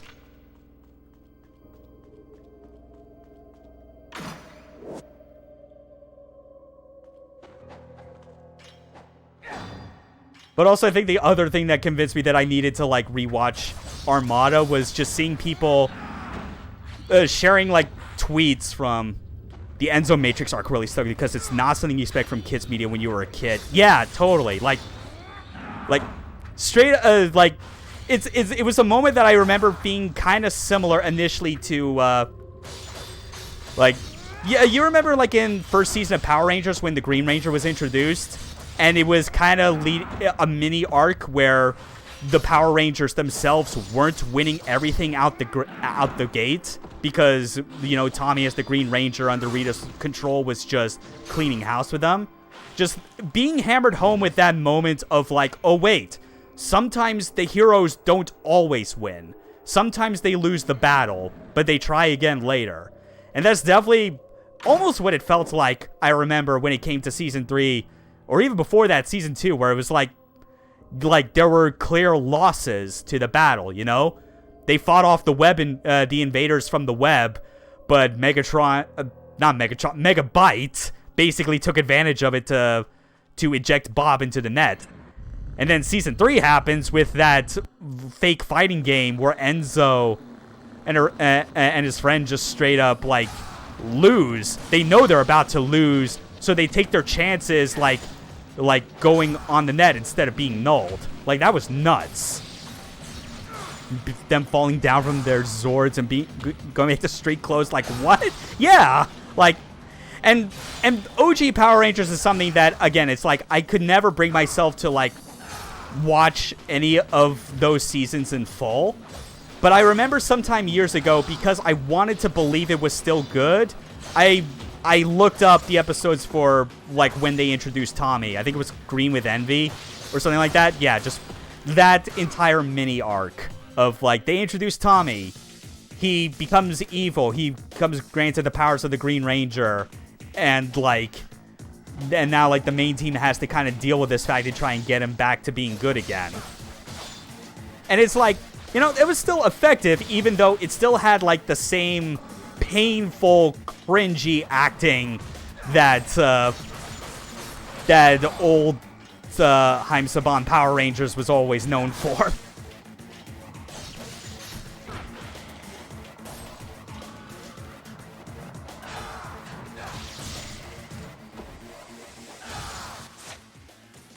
Yeah, I'm switching back to the lunar for... No, Vigorian flails, because I still need to make use of that. It's one of those things where I have a strong nostalgia for it, don't enjoy it now as much as I did as a kid, can accept it as something I love, but it doesn't appeal to me anymore. Yeah, and weirdly enough, that's kind of, for a moment, where I'm currently at now with, like, Transformers Armada, you know?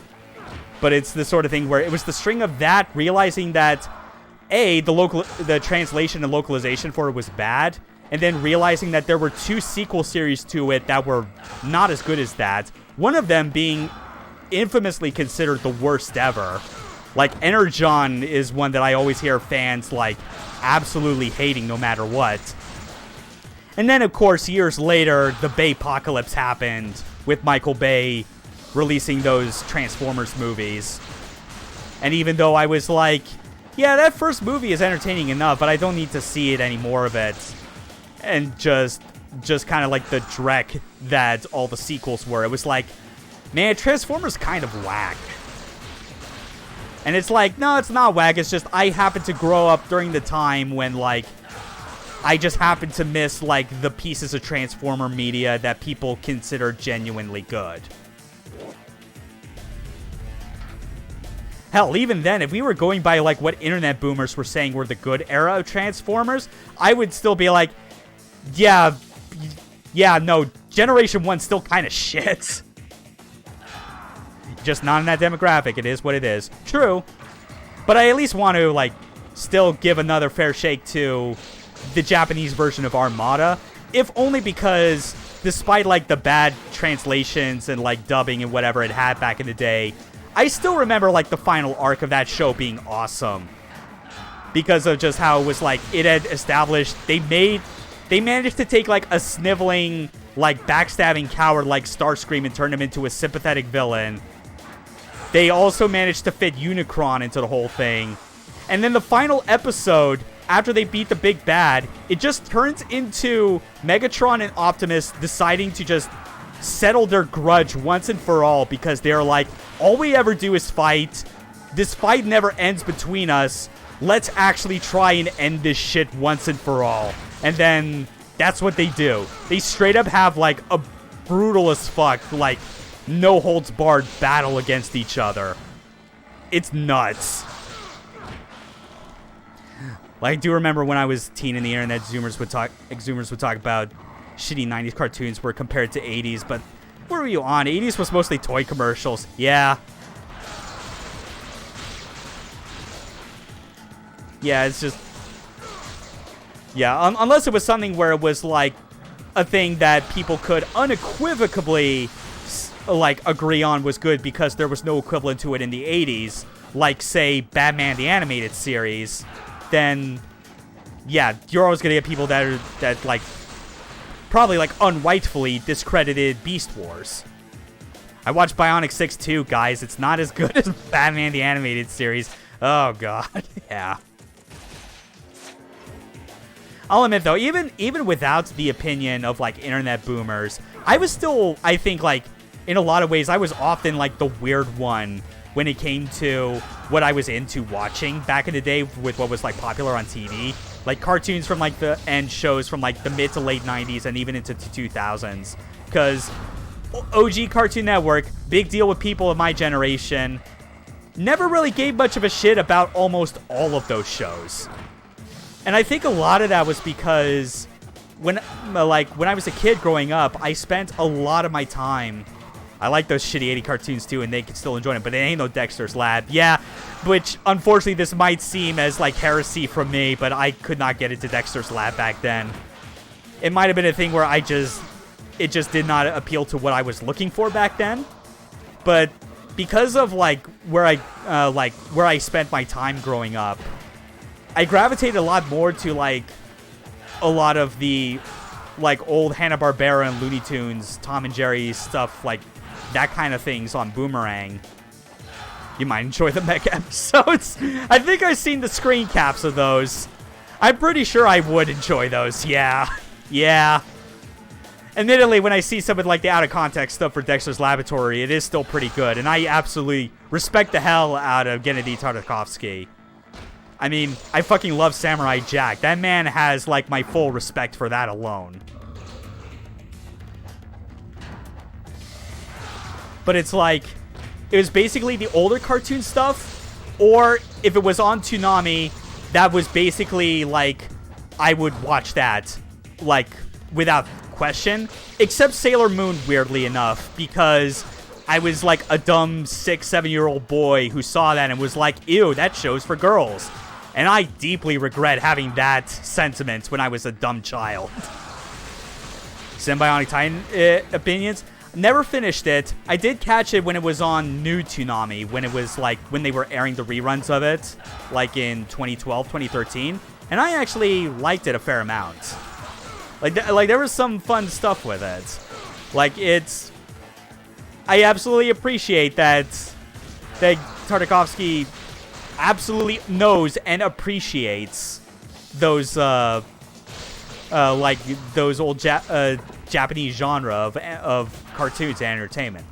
Sailor Mars was a formative crush for me. I feel like if I had given Sailor Moon more of a chance, I'm pretty sure my formative crush would be Sailor Jupiter. Because she was the tallest of all the Inner Senshi and she was a tomboy. I'm pretty sure I'm not misremembering it. I'm pretty sure she did straight up punch the monster of the week when she was introduced before she even transformed into her sailor form.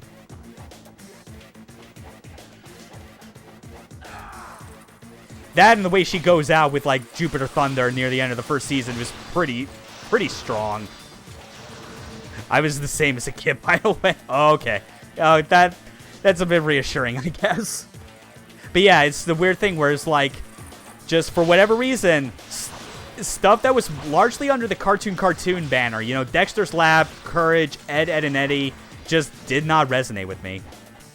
Just Sabrina the Teenage Witch. Yeah, weirdly enough, it's like, I didn't watch it, but I know my sister did.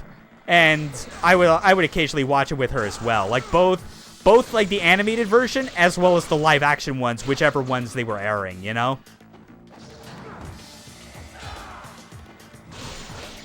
Which I'm pretty sure that was like on ABC or ABC Family, either of those two channels by the same network. But yeah, it's just like a lot of my taste early on was very much informed by if it's old media or it's Japanese, you know, old animation or anime. And as you might imagine, old anime ends up being so much my shit. Like that's the stuff I love the most.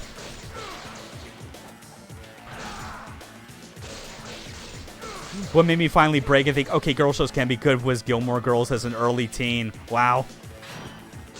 I don't know what it was that ultimately like made me okay with something like shows that were like meant more for girls. I think it was just some point in high school because I was getting way more into watching anime like through like streaming like videos online and like or like torrenting them if necessary.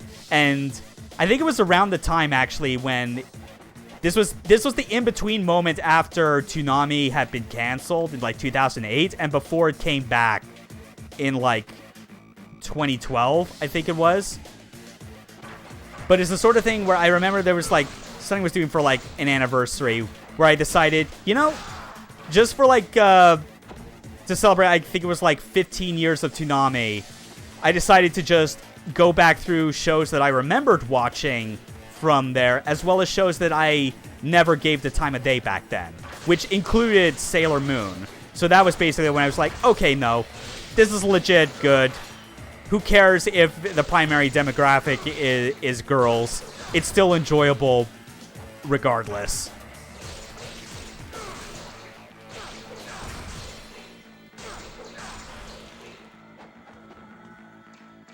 And it was a good thing I actually did that, kind of looking through seminal Toonami shows that I both watched and didn't watch. Sailor Moon Fighters when, oh man. We need a modern Kusoge Sailor Moon fighting game to take the Evo Saturny showroom by storm. We definitely need that.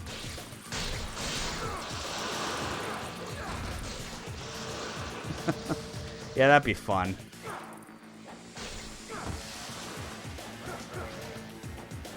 Anyway, I think it's getting a bit late, or at the very least, mostly exhausted. So I think once I finish this chapter, I think that'll be like a good stopping point.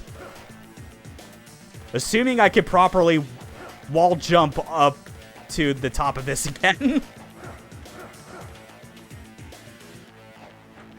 But yeah, a modern Sailor Moon fighter would be pretty good. I would immediately I would immediately do everything I could to main Sailor Jupiter, regardless of what move she has. Maybe...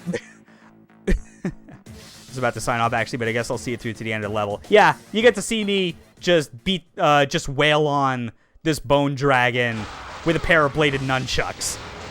Sword chucks. Going to finish up my workout and then play Bayonetta like a manly man. There you go. Absolutely. You go, King.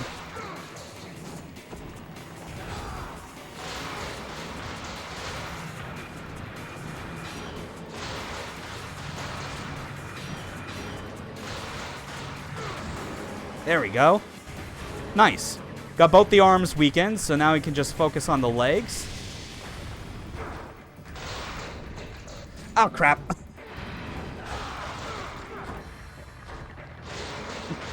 Wonder I should accessorize her next. Oh, man. You mean with, like, the color palette stuff? I've still not gone that deep into it, but that's just because I've not been earning enough halos, you know?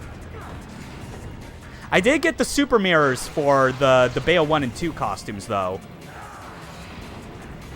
So, yeah, I can play as OG Bayonetta if I want.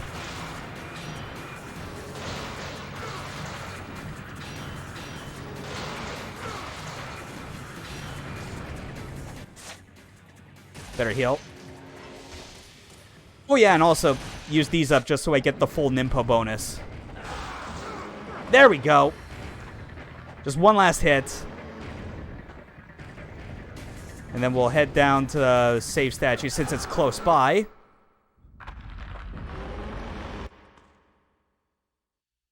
Egypt Bayo, China Bayo, French Bayo, Japanese Bayo. Yeah, those two are really, really good. Definitely.